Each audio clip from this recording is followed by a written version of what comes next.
क्या है नाड़ी ज्योतिष और एक आम इंसान के लिए कितनी फायदेमंद है? सिर्फ आपके थंब के निशान से किसी के बर्थ से लेकर डेथ तक का पूरा प्रिडिक्ट वो कर दिया करते थे। एक होता है प्रेडिक्शंस करना कि भाई ये संभावना है, नहीं, इसमें ये है कि स्टाम्प पेपर पे लिख के दे देंगे ये इवेंट होगा ही होगा। ये नाड़ी ज्योतिष विद्या, ये नाड़ी ज्योतिष के द्वारा होता है। Nobody can stop this. क्या क्या होने वाला है फ्यूचर में? क्योंकि देखिए, जैसे अभी आने वाले समय में यही कहेंगे ऑल ओवर वर्ल्ड वाइज आने वाले कुछ साल अच्छे नहीं माने जाते। दो तीन 4 साल अच्छे नहीं। लाखों करोड़ों लोग रातों रात जयराम जी की बोल के गायब हो जाएंगे दुनिया से, पता ही नहीं चलेगा। तो जब परमात्मा की जब लाठी बजती है ना, तो उसके आगे बड़े बड़े कुछ नहीं कर पाते। तो ये इस समय परमात्मा की लाठी बजने का टाइम है। ये युग परिवर्तन हो रहा है। ये कितने टाइम में युग परिवर्तन की बात कर रहे हैं? 2035 तक हो जाएगा। अरे बाप रे। अगले 10 साल में जो हलचल होनी है वो हो जाएगी। मेक्सिको में एक ऐसी मछली देखी गई है और फिश। यहाँ जापान में इस मछली को दिखना ही एक तरह से कहते हैं कयामत की निशानी। सब देखते जाइए क्या क्या होता है, सब देखते जाइए क्या क्या होता है। हर किसी को चाहिए पैसा। पैसे के लिए क्या रेमेडी है, इजी और सिंपल?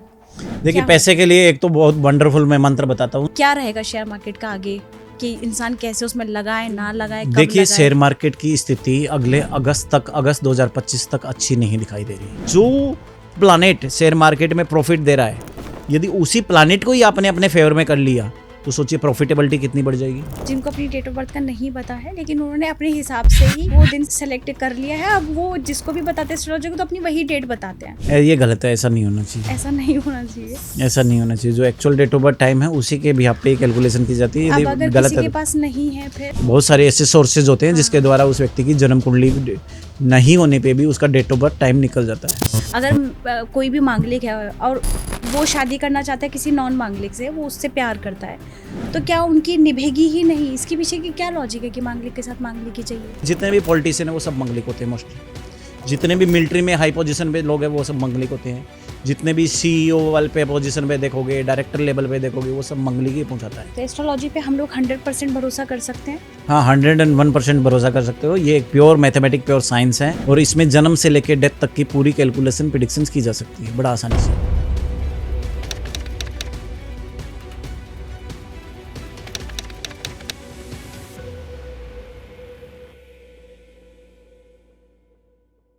प्रणाम इंडिया, आप सभी का स्वागत है PWA यानी कि पॉडकास्ट विद आंचल में, और मैं हूं आपकी दोस्त, आपकी होस्ट आंचल वर्मा।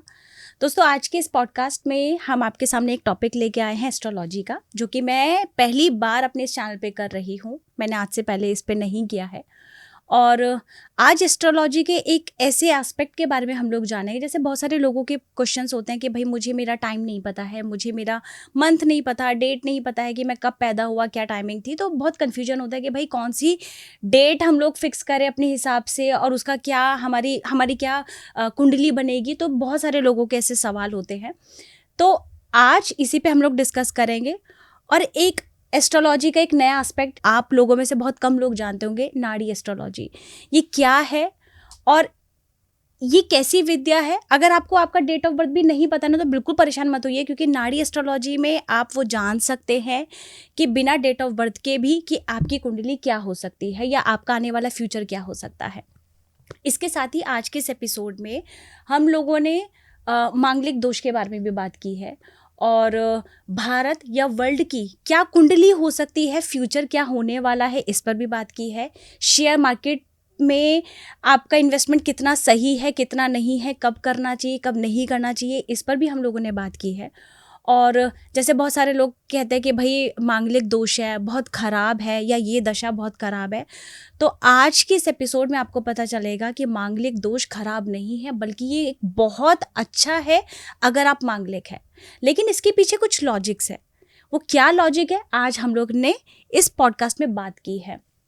और भी सारी कई ग्रहों, कई दशाओं पे, कई प्लैनेट्स के बारे में बात की, जो हमें लगता है कि भाई ये अगर मेरे प्लैनेट इस हाउस में बैठा है तो मेरा सत्यानाश होगा। नहीं, इन्हीं सब चीज़ों को आज हम लोग आपके सामने लेके आ रहे हैं, ताकि किसी के दिमाग में ये ना रहे कि भाई मेरे पे तो राहु की दशा चल रही है तो मेरा तो जीवन अब खराब होने वाला है। ऐसा बिल्कुल भी नहीं है।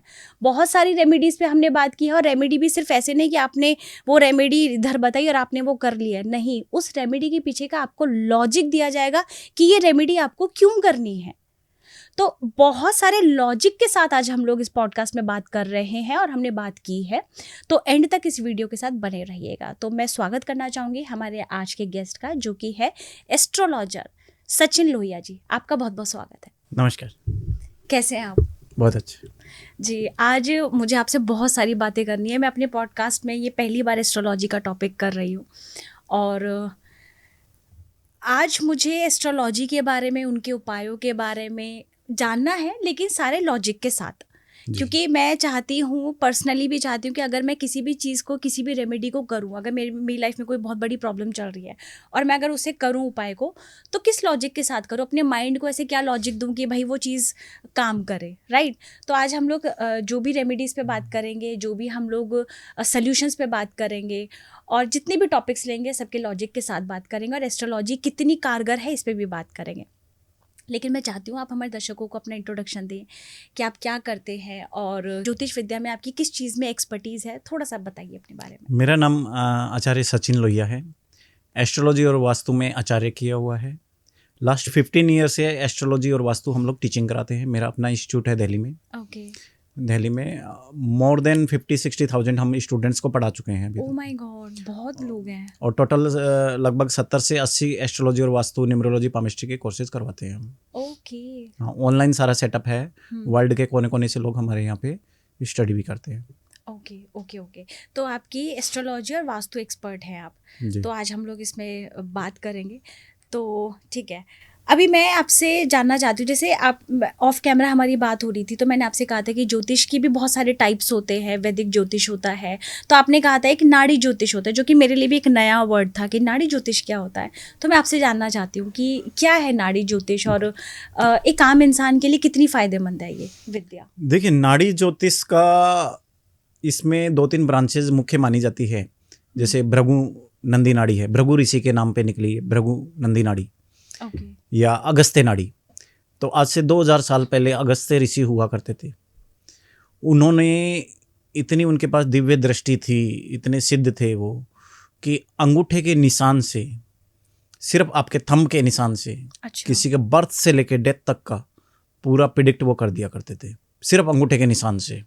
ओके। और यही नहीं, जितने लोग उस समय जिंदा थे उनका वो प्रिडिक्ट करके चले गए।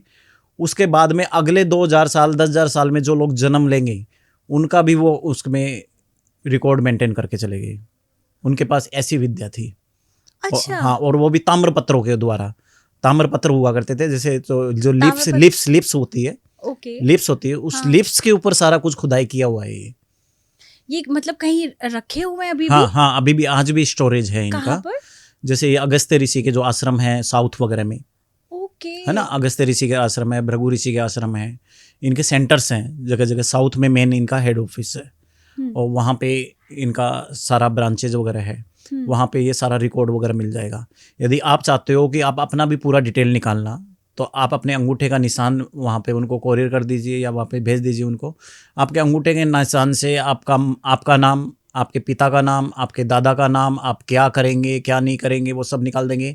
इवन आपका बेटा क्या करेगा, आपका होने वाला पोता क्या करेगा, बेटे ने भी जन्म ले लिया, आपका पोता भी क्या करेगा, वो भी सब लिख कर दे देंगे। मतलब आगे का पूरे वंश का बता देंगे, भविष्य सारा कुछ बता के दे देंगे। आप क्या प्रोफेशन करते हो, आपके हस्बैंड का नाम क्या होगा, बच्चे का नाम क्या होगा, फादर का नाम क्या होगा, मदर का नाम क्या होगा, इवन वो सब चीज़ें तक, डेट ऑफ बर्थ टाइम तक लिख के दे देते हैं। उन्हें आपको डेट ऑफ बर्थ टाइम बताने की जरूरत नहीं है। हाँ। सब वो अंगूठे के निशान से सारा कुछ निकाल के दे देते हैं। क्योंकि बहुत सारे लोगों के पास उनकी डेट ऑफ बर्थ नहीं होती, उन्हें नहीं पता होता कि भाई मैं किस दिन पैदा हुई, किस समय, तो फिर बहुत दूर की बात है, तो नहीं पता होते हैं। तो ये नाड़ी विद्या जो है, इसमें मतलब आपकी डेट ऑफ बर्थ की ज़रूरत नहीं होती है। हाँ, आपके सिर्फ फिंगरप्रिंट से हो जाता है। फिंगरप्रिंट से सारा कुछ हो जाता है। हम जो रीडिंग करते हैं वो डेट ऑफ बर्थ टाइम के आधार पे भी वही सब रीडिंग कर सकते हैं जो अगस्त्य ऋषि जिस आधार पे कैलकुलेशन करते थे। अब सोचिए, जिसमें व्यक्ति इतना ज़्यादा डिटेल्ड एनालिसिस कर रहा है, वो विद्या कितनी एक्यूरेट होगी। बहुत ज़्यादा माइनर होता है और बहुत ईजी भी होता है। इसमें सिर्फ एक लगन चार्ट के भी आपके ऊपर बर्थ से लेकर डेथ तक के सभी इवेंट्स निकल जाते हैं। सिर्फ हम लोग नाड़ी एस्ट्रोलॉजी काफ़ी सालों से पढ़ा रहे हैं, पिछले 8-10 साल से नाड़ी एस्ट्रोलॉजी पढ़ाते हैं। तो नाड़ी एस्ट्रोलॉजी में किसी के लगन चार्ट से बर्थ से लेकर डेथ तक का पूरा प्रिडिक्ट किया जा सकता है। ओके, मतलब पूरा फ्यूचर आप बता देंगे। एक होता है प्रेडिक्शंस करना कि भाई ये संभावना है, नहीं, इसमें ये है कि स्टाम्प पेपर पे लिख के दे देंगे ये इवेंट होगा ही होगा। ये नाड़ी ज्योतिष विद्या ये में नाड़ी है। ज्योतिष के द्वारा होता है. Nobody can stop this will event happen by 100%. तो ये आप कैसे प्रेडिक्ट करते हैं, मतलब ये श्योरिटी कैसे देते हैं? देखिए, कि सिर्फ एक लगन चार्ट बनता है, ठीक है। जिसमें डेट ऑफ बर्थ टाइम डालने से, date of birth time software में डालो, हाँ। एंटर करो तो एक लगन कुंडली बन जाती है. हम्म, उसमें 9 ग्रहों के कॉम्बिनेशंस देखे जाते हैं. 9 ग्रहों के कॉम्बिनेशंस कैसे हैं कैसे नहीं, फिर उनके ऊपर 9 ग्रहों के गोचर लगाते हैं. 9 ग्रहों का progression, Sudarshan, MOP movement of the planets, ये सब चीज़ें लगाई जाती है. और उसके द्वारा आगे जाके इवेंट्स वगैरह निकलते हैं. उसके द्वारा पता लगता है कि जी अच्छा ये चीज़ें ऐसे ऐसे होनी है और एक सटीक कैलकुलेशन निकल जाती है. इसमें ज़्यादा दशा एनालिसिस वगैरह का सिस्टम नहीं है, परंतु बहुत ज़्यादा डिटेल्ड में इसमें प्रिडिक्शन हो जाती है. और वो भी ज़्यादा टाइम नहीं लगता, 2 मिनट में सारी कहानी निकल करके बर्थ से लेकर डेथ तक का निकल के सामने आ जाती है. इतनी क्विक प्रिडिक्शन है इसमें. ओके, बहुत अमेजिंग है ये. मतलब ये विद्या के बारे में मैंने सुना नहीं था, नाड़ी ज्योतिष विद्या के बारे में. और विद्या के बारे में हम लोग जानते थे, बट वो कहते थे वो उसमें सिर्फ प्रेडिक्शंस होती है. बट आप इसमें कह रहे हैं कि भाई ये तो श्योरिटी देता है कि लाइफ में आपके ऐसे ऐसे इवेंट हो सकते हैं. जी. वंडरफुल. तो जैसे ये बात हम लोग करते हैं, जैसे इंडिविजुअली अगर कोई जानना चाहता है तो फिंगरप्रिंट दे करके ये करवा सकता है. अब मैं आपसे जानना चाहती हूँ, जैसे अगर मैं बात करूँ अपने भारत देश की, या फिर बात करें हम लोग पूरे वर्ल्ड की, तो क्या इनकी भी अपनी अपनी कुंडली होती है? हाँ, होती है. हर कंट्री की अपनी अपनी एक कुंडली होती है. जैसे आपको मैं एक एग्जांपल दे के बताऊँ, इंडिया को आज़ादी से पहले अंग्रेज़ों ने बोल दिया था कि आप कुछ दिन पहले कि आप इस समय आज़ादी ले सकते हो. 15 अगस्त 1947 को इंडिया को आज़ादी मिली. और हमने जो आज़ादी ली तो वो एक बहुत ही अच्छा मुहूर्त देख करके ली, इसलिए मुहूर्त का बहुत अच्छा महत्व है. अच्छा. तो आज आप इंडिया का भविष्य देख सकते हो, फार बेटर है. और उससे एक दिन पहले पाकिस्तान ने आज़ादी ली थी. 14 अगस्त को 14 अगस्त को पाकिस्तान ने बिना मुहूर्त के आज़ादी ले ली. तो उस मुहूर्त की डेट और टाइम के ऊपर दोनों की अलग अलग कुंडली बनी. पाकिस्तान की कुंडली बनी 14 अगस्त को, इंडिया की कुंडली बनी 15 अगस्त को 12 बजे. इंडिया वालों ने अपने विद्वानों को इकट्ठा किया और एक मीटिंग की और पूछा भाई क्या हो सकता है क्या नहीं हो सकता है, बेस्ट मुहूर्त क्या निकल सकता है, हम बेस्ट मुहूर्त के अकॉर्डिंग आज़ादी लेंगे. उन्होंने हमें बोल दिया आज़ादी ले सकते हो, अब हम आज़ादी कब ले. तो एक सब लोगों ने मीटिंग करी, बोला इस समय तो अच्छा मुहूर्त नहीं चल रहा, यदि इस समय आज़ादी ली तो आगे आने वाले 100-200 साल बहुत परेशानियाँ बढ़ जाएगी, बिल्कुल अच्छा समय नहीं चल रहा. तो बोले भाई इसका सोल्यूशन क्या है, अब ये 1 महीना 2 महीना तो रुकेंगे नहीं, तो और कोई परेशानी आ गई, फिर पता चला और डिले हो गया, फिर क्या करें. तो फिर बोला एक अभिजीत मुहूर्त नाम की चीज़ होती है. 12 बजे 12 बजने में 24 मिनट माइनस कर दो और 24 मिनट प्लस कर दो, वो अभिजीत मुहूर्त होता है. तो बोला अभिजीत मुहूर्त पे हम आज़ादी ले लेते हैं. तो वो अच्छे मुहूर्त पे ली. तो आज इंडिया का भविष्य देख लो और पाकिस्तान का मुहूर्त भविष्य देख लो. ये तो मतलब ये जब हमारा देश जब आज़ाद हुआ उसके बाद की कुंडली, जैसे हमारा भारत तो पहले से ही था. हाँ, तो बस पहले ये है से ही कि- था, परंतु देखो कोई ना कोई एक हमें क्लू चाहिए, एक कोई बड़ा इवेंट चाहिए जिसके आधार के ऊपर पहले था. बट पहले की कोई डेट ऑफ बर्थ टाइम तो है नहीं. नहीं, इंडिया की कोई डेट ऑफ बर्थ टाइम है पहले का. तो एक बड़ा कोई इवेंट हो, बड़ा कोई इंडिया में से पिछले 500 सालों में कौन सा बड़ा इवेंट हुआ है, आज़ादी, जिसमें पूरा उसका भविष्य बदल गया.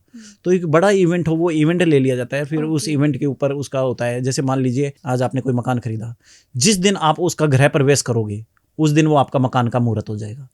उस दिन का डेट और टाइम डिसाइड करेगा कि आपका उस मकान के अंदर भविष्य कैसा जाएगा, अच्छा जाएगा, बुरा जाएगा, आप सुखी रहोगे, गड़बड़ होगा, कैसा नहीं होगा. वो डेट और टाइम उसका बोर्न है. मतलब जिस समय बच्चा पैदा हुआ वो बच्चे की कुंडली, जिस समय मकान पैदा हुआ, मकान का मुहूर्त हुआ, मकान की कुंडली, जिस समय देश पैदा हुआ वो देश की कुंडली. बिल्कुल करेक्ट. देश की कुंडली. तो देश का पूरा भविष्य 15 अगस्त को बदल गया था, 15 अगस्त का. और उसके आधार के ऊपर हम कैलकुलेशन कर लेते हैं कि आगे आने वाला भविष्य कैसा होगा. आगे जैसे मंगल वगैरह की दशाएं आ रही है, तो अभी पूरा सब कुछ बदल जाएगा आने वाले टाइम में. ये भारत की बात कर रहे हैं आप. हाँ, अभी भारत की तो बात कर रहे हैं. क्या होने वाला है फ्यूचर में, क्योंकि देखिए जैसे जानना अभी चाहते आने हैं. वाले समय में यही कहेंगे, ऑल ओवर वर्ल्ड वाइज आने वाले कुछ साल अच्छे नहीं माने जाते. 2-3-4 साल अच्छे नहीं है भारत के लिए भी और ऑल ओवर वर्ल्ड के लिए भी. नेचुरल कुछ ऐसी हरकत होगी, जैसे भूकंप आ गया, बाढ़ आ गया, बड़ी बीमारी आ गई, जैसे कोरोना आ गया, भूकंप आ गया, युद्ध आ गया. तो ऐसी स्थिति आगे आने वाले 5 साल जरूर रहेगी. आगे आने वाले 4 से 5 साल ये चीज़ें ऑल ओवर वर्ल्ड बहुत सारी रहेगी. लाखों करोड़ों लोग रातों रात जयराम जी की बोल के गायब हो जाएंगे दुनिया से, पता ही नहीं चलेगा. जैसे कोरोना के टाइम में लाखों लोग रातों रात मर गए थे, है ना. वही टाइम इतना पता भी नहीं चला था याद कि करके भी डर लगता पता है। भी नहीं चला था कि कहाँ क्या हुआ क्या नहीं हुआ, बट रातों रात 2-4-5 महीने में सारी कहानी हो गई।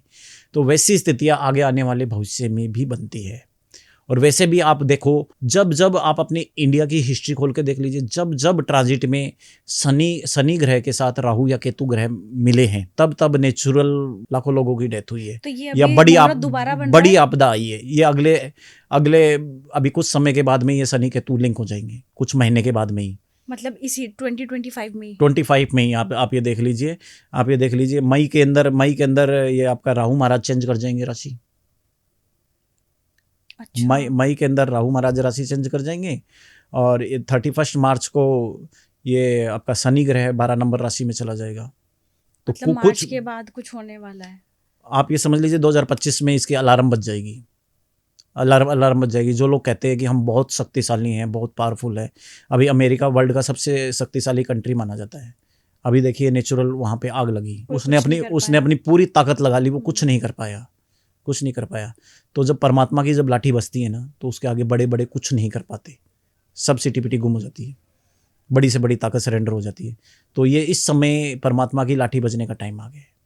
अगले 4-5 साल वो सब चीज़ें दिखेगा। आगे आने वाले टाइम में ये समझ लीजिए, ये सतयुग जैसी संभावनाएं बन जाएगी। यही कह सकते हो, सतयुग ही आने वाला है। सतयुग आने वाले नहीं, लेकिन ये तो सुनने में आता ना कि कलयुग के तो अभी बहुत सारे लाखों साल बचे हुए देखिए हैं। किताबों में या पंचांग में यही कहा जाता है कि लाखों वर्ष बाकी है, ये है हमारे शास्त्रों में भी शास्त्रों लिखा है कि में, बहुत सारे। हाँ बहुत सारी बात है। बट आगे आने वाले समय में आप ये देख लोगे कि सतयुग जैसी स्थितियां बन जाएगी आपको। मतलब सतयुग जैसी स्थिति, मतलब आप ये देख लो, युग परिवर्तन आ रहा है। शॉर्ट में ये समझ लीजिए, युग परिवर्तन हो रहा है। ये कितने टाइम में युग परिवर्तन की बात कर रहे हैं? 2035 तक हो जाएगा। अरे बाप रे। अगले 10 साल में जो हलचल होनी है वो हो जाएगी। फिर मतलब ये जो अब आने वाला जो टाइम है, ये भारत का या पूरे वर्ल्ड का डाउनफॉल शुरू हो गया, ऐसा कह सकते हैं?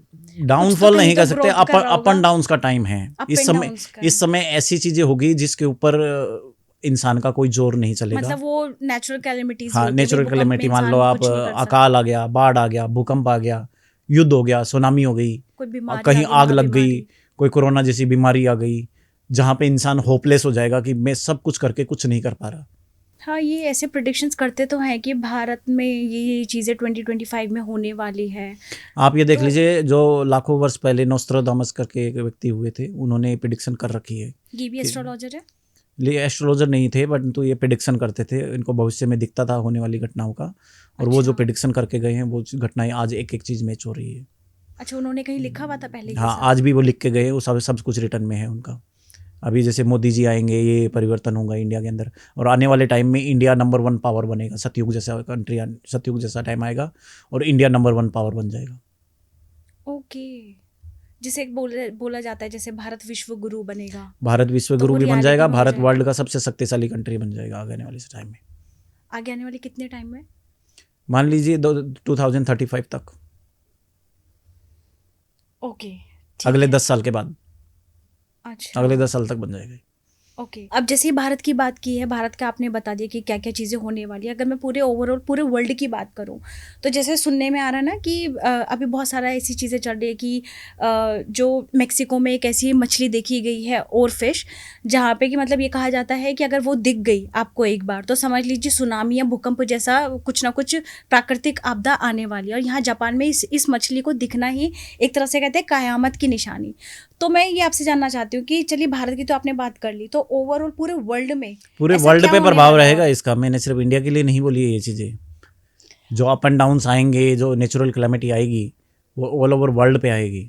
तो मतलब कितना, अभी यही मार्च की बात कर सकते हैं हम लोग कि मार्च में ऐसा कुछ होने वाला है? 2000 मार्च का तो नहीं कह सकते, बट 2025 में आपको दिखाई देने लग जाएगा। अच्छा, ओके। ये तो 2025 में अलार्म बजनी शुरू हो जाएगी। 2025 से 2030 तक तो लगातार अलार्म बजती रहेगी, 4-5 सालों में। भारत में ऐसा भी कहा जा सकता है कि धर्म युद्ध बहुत होंगे, कि अपने अपने मतलब धर्मों की ऐसी युद्ध छिड़ेगी कि आधे से ज़्यादा लोग इसी में ही अपना सब कुछ गवा बैठेंगे। देखिए, नेचुरल कैलेमिटी बोला जा सकता है जिसके ऊपर इंसान का कोई जोर न चले। जैसे युद्ध हो गया, भूकंप हो गया, अकाल हो गया, बाढ़ हो गया, आग लगना हो गया, कोई बड़ी बीमारी आ गई, या नेचुरल कोई जिस पे इंसान का जोर नहीं चलता, जिसे बोलते हैं ना सुप्रीम पावर के थ्रू, जिस पे इंसान बेबस हो जाएगा, भूकंप आ गया, ऐसी ऐसी हरकतें होगी, ऐसी चीज़ें आपको आने वाले समय में दिखाई देगी। अभी देखिए कई कंट्रियों के बीच में युद्ध हो रहा है। आज से कुछ साल पहले हम जब प्रेडिक्शन किया करते थे कि ऐसी चीज़ें होगी, आज से 8-10 साल पहले हमने प्रेडिक्शन की थी कि ऐसी चीज़ें होगी, तब किसी ने विश्वास नहीं किया, बोला कैसी बातें करते हो, ऐसा कभी हो सकता है क्या? जब कोरोना आया तो विश्वास हुआ कि बीमारी आ गई। तो ये आप लोग पहले प्रेडिक्ट कर चुके थे? ये बहुत पहले प्रेडिक्शन करी थी। जब युद्ध आया तो विश्वास हुआ, युद्ध भी शुरू हो गया। अब आगे आगे और भी कई कंट्रियों में युद्ध होगा। तो भारत तो सेफ है ना, मतलब फिर भी सब देखते जाइए क्या क्या होता है। अरे ये तो एक और नई टेंशन खड़ी हो गई है। अच्छा, जैसे हम लोग, हमारी लाइफ में कोई प्रॉब्लम आती है ना, तो हम लोग रेमेडीज कर लेते हैं, उपाय कर लेते हैं, उस चीज़ को ठीक कर लेते हैं एस्ट्रोलॉजी के, या कोई भी हम लोग विद्या अपनाते हैं, उनकी बातों को सुन के हम लोग रेमेडी करते, उपाय करते, ठीक कर लेते हैं। अगर मैं आपसे कहूँ कि जैसे भारत पे या वर्ल्ड पे ऐसी चीज़ों का प्रभाव आता है, तो क्या इंडिविजुअली भी किसी इंसान को ऐसी रेमेडी का यूज़ कर सकता है या करना चाहिए कि भाई हमें अपने देश को बचाना चाहिए, हमें पूरे वर्ल्ड को बचाना चाहिए? तो ये भी तो एक संकट ही है ना, बहुत बड़ा, मेरे लिए भी या मेरे साथ के जितने भी इस दुनिया में रह रहे हैं लोग। तो क्या इंडिविजुअली भी हम लोग कुछ रेमेडी ऐसे कर सकते हैं अपने वर्ल्ड के लिए, अपने भारत के लिए? देखिए, आप बात समझिए कि ये सब परमात्मा की तरफ से अलार्म है, और ये छोटी छोटी जो चीज़ें हो रही है अलार्म है, युग परिवर्तन की इंडिकेशंस है। ये गॉड की तरफ से हो रहा है, जो भी कुछ हो रहा है। क्यों हो रहा है? क्या कभी परमात्मा कभी चाहेगा कि मेरे बच्चों के साथ बुरा हो? नहीं चाहेगा। सब यही कहते हैं कि भैया अपने कर्म बदल लो, आप कर्म छोड़ दो और अच्छे कर्म करने शुरू कर दो। तो इस सब को चीज़ों से बचने का सिर्फ एक ही तरीका है, अपने कर्म बदलो और अच्छे कर्म करो। अच्छे कर्म करो और धर्म में घुस जाओ। जो लोग धर्म में घुस जाएंगे वो सेफ है, और जो लोग धर्म में नहीं घुसेंगे उनका भगवान ही मालिक है। परमात्मा सिर्फ ये चाह रहा है कि बुरे कर्म छोड़ करके अच्छे कर्म करने लग जाए, और परमात्मा की भक्ति करे और अपने कर्म करता रहे। इसका मतलब ये नहीं 24 घंटे माला लेके बैठ जाए। हाँ। अपने अच्छे कर्म करे। सतयुग में क्या था? अच्छे कर्म ही तो थे। कलयुग में क्या है? बुरे कर्म है। दोनों युगों में परिवर्तन का नियम क्या है? कर्मों का ही तो लेना देना है। यहाँ पे इस समय बुरे कर्म हैं, उस समय अच्छे कर्म हुआ करते थे। तो परमात्मा यही कह रहा है कि अच्छे कर्म करो और बुरे कर्म छोड़ दीजिए। यदि इस समय अच्छे कर्म किए जाए, परमात्मा की तरफ मोड़ा जाए, भक्ति की जाए, तो बहुत सारी चीज़ों से बचा जा सकता है। आचार्य जी, जैसे बात चल रही है, अभी हम लोग कर्मा के बारे में आगे बात करेंगे, जैसे आपने कहा कर्मा को लेकर के। तो मैं जैसे वर्ल्ड की बात करें या भारत की बात करें, तो हम लोग देख रहे हैं कि भाई शेयर मार्केट का बहुत बुरा हाल चल रहा है। अभी इससे पहले हम सुनते आ रहे थे कि जब अमेरिका में जब इलेक्शन होते थे, तब ये समझ में आ रहा था कि भाई इलेक्शन की वजह से डाउनफॉल हो रहा है।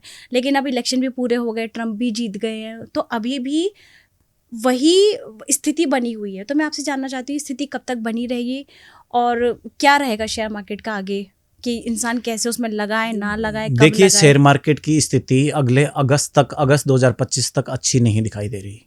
अच्छा, क्यों नहीं दिखाई दे रही? क्योंकि इस समय शनि 11 नंबर राशि में बैठा हुआ है। ओके। और 12 नंबर राशि में आपका राहु बैठा हुआ है। 12 नंबर राशि में, मीन राशि में इस समय राहु बैठा हुआ है। और इस समय शनि ग्रह अपनी राशि परिवर्तन कर रहा है 31 मार्च को 2025 को, और राहु ग्रह राशि परिवर्तन कर करके कुंभ राशि में आ जाएगा। वो भी चेंज कर रहा है। कहीं ना कहीं शनि और राहु आपस में इंटरलिंक कर रहे हैं।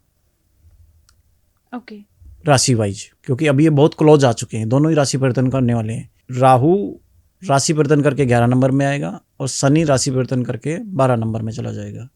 तो कहीं ना कहीं ये कॉन्ट्राडिक्ट होकर के आपस में क्रैश करेंगे अगले अगस्त तक आपस में इंटरलिंक रहेंगे शनि राहु, और सामने इसके केतु बैठा रहेगा जो कि 6 नंबर राशि में ऑलरेडी बैठा हुआ है। अच्छा, ये जो शनि का जो आप कह रहे कि परिवर्तन होने वाला है, तो शनि मतलब किस चीज़ को इंडिकेट करता है कि इसमें ये जो Shani share market, pure share market जो है शनि ग्रह और बुध ग्रह है। ओके। शनि ग्रह और बुध ग्रह है, और वर्तमान में ट्रांजिट में शनि ग्रह की स्थिति अच्छी स्थिति नहीं है, क्योंकि ये राशि परिवर्तन करके 12 नंबर में जा रहा है। ये राहु और केतु दोनों से इंटरलिंक हो रहा है। राहु से कॉन्ट्राडिक्ट करेगा और सामने केतु से कॉन्ट्राडिक्ट करेगा, तो अगले अगस्त तक डिग्री वाइज ये आपस में इंटरलिंक रहेगा।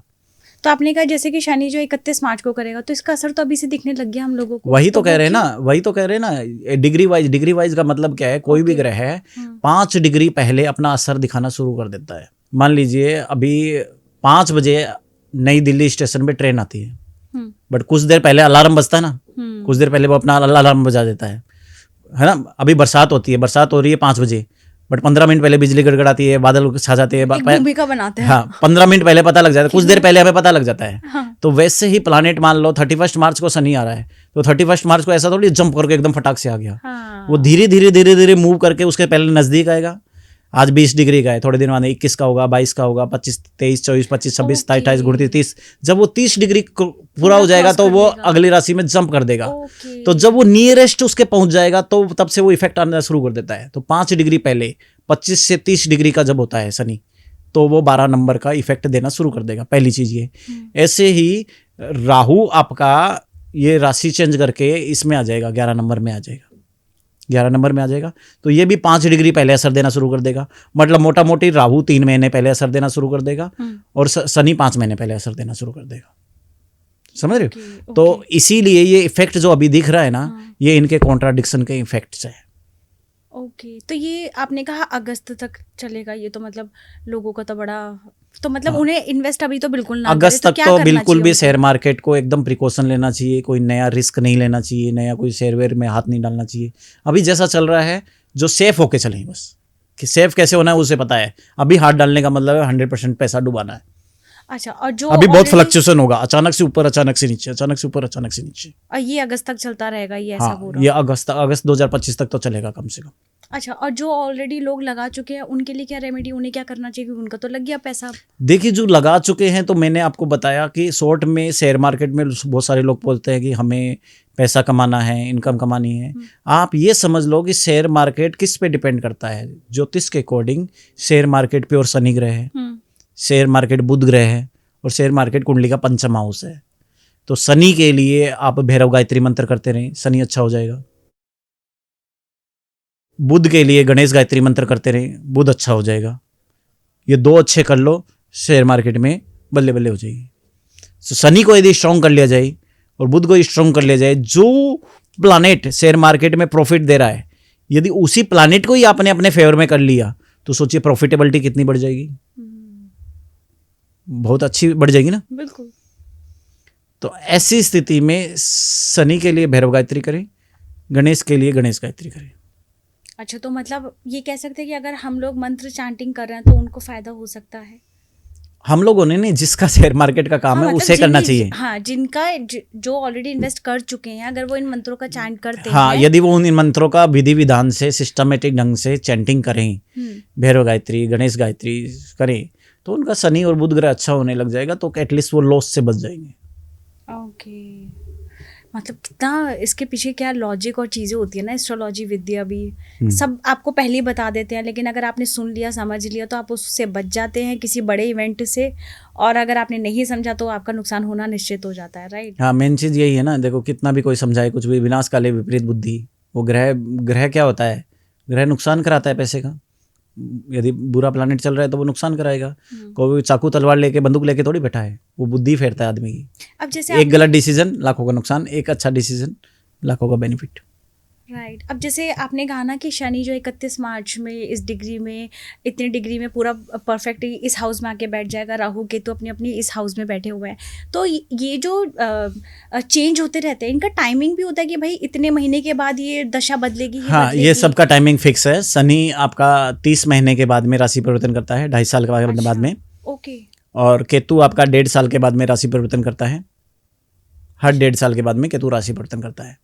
ये मतलब इंडिविजुअली किसी की कुंडली की भी बात कर रहे हैं अगर? हाँ, इंडिविजुअल किसी की कुंडली की भी बात कर रहे हैं, और वैसे भी राशि परिवर्तन करते हैं, फिक्स है। Rahu Ketu after each 1.5 year they will change the राशि। अच्छा। And Shani after each 2.5 year that will change the राशि। ओके ओके ओके, ठीक है।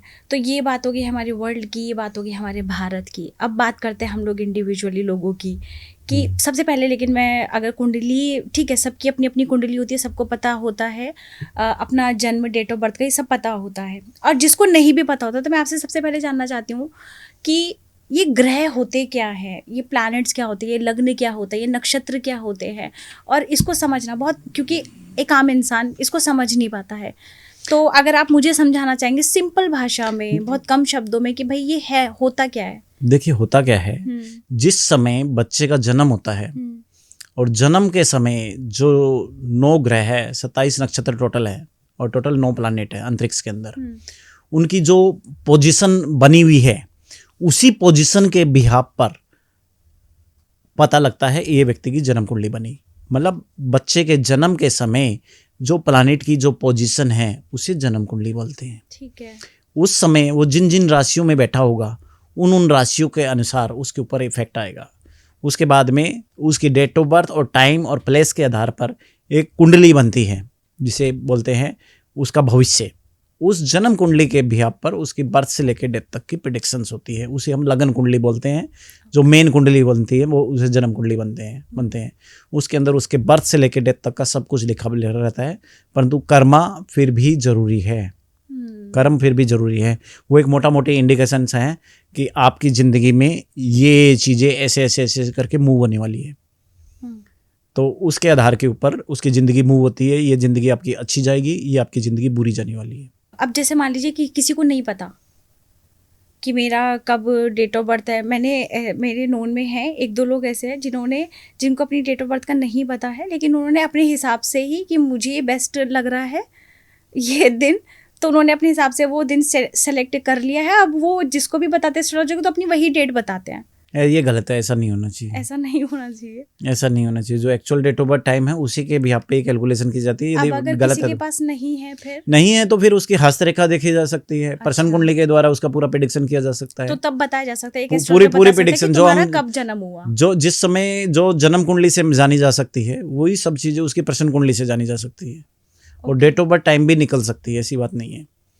बहुत सारे ऐसे सोर्सेज होते हैं जिसके द्वारा उस व्यक्ति की जन्म कुंडली नहीं होने पे भी उसका डेट ऑफ बर्थ टाइम निकल जाता है। ओके। जैसे आपने कहा कि उसमें पास्ट भी बता सकते हैं आपका। हाँ, पूरा पास्ट और फ्यूचर सारी प्रेडिक्शन की जा सकती है। पूरी की जा सकती है, ठीक है। अगर जैसे मान लीजिए पास्ट को मैं चेंज नहीं कर सकती और मुझे पता है कि भाई मेरी लाइफ में ये आने वाली है चीज़ें, बहुत बड़ा इवेंट मुझे किसी एस्ट्रोलॉजर ने बोल दिया कि तुम्हारी लाइफ में ये चीज़ें आनी है, तुम्हें इस चीज़ के प्रिकॉशंस रखने पड़ेंगे, तो वो कुछ रेमेडीज़ दे देते हैं। अगर वो मैंने रेमेडीज़ नहीं की तो वो मैं उसको चेंज कर सकती हूँ सिर्फ कर्मों से ही, अपने में अच्छा कर्म करना शुरू कर दूँ और वो एस्ट्रोलॉजी के उपाय ना करूँ। देखो बात समझो। एस्ट्रोलॉजी का उपाय क्या है कि जो प्लानेट भविष्य में किसी भी व्यक्ति का बुरा करने वाला है उसका नेगेटिव इफेक्ट को न्यूट्रलाइज करना ही तो रेमेडी है। जो प्लानेट कुछ चीज़ें डैमेज करने वाला है, हमें दिख गया भाई ये प्लानेट आएगा ये चीज़ें डैमेज करेगा, तो उसके हाथ पैर जोड़ करके उसे शांत कर लिया जाता है। That is called remedy.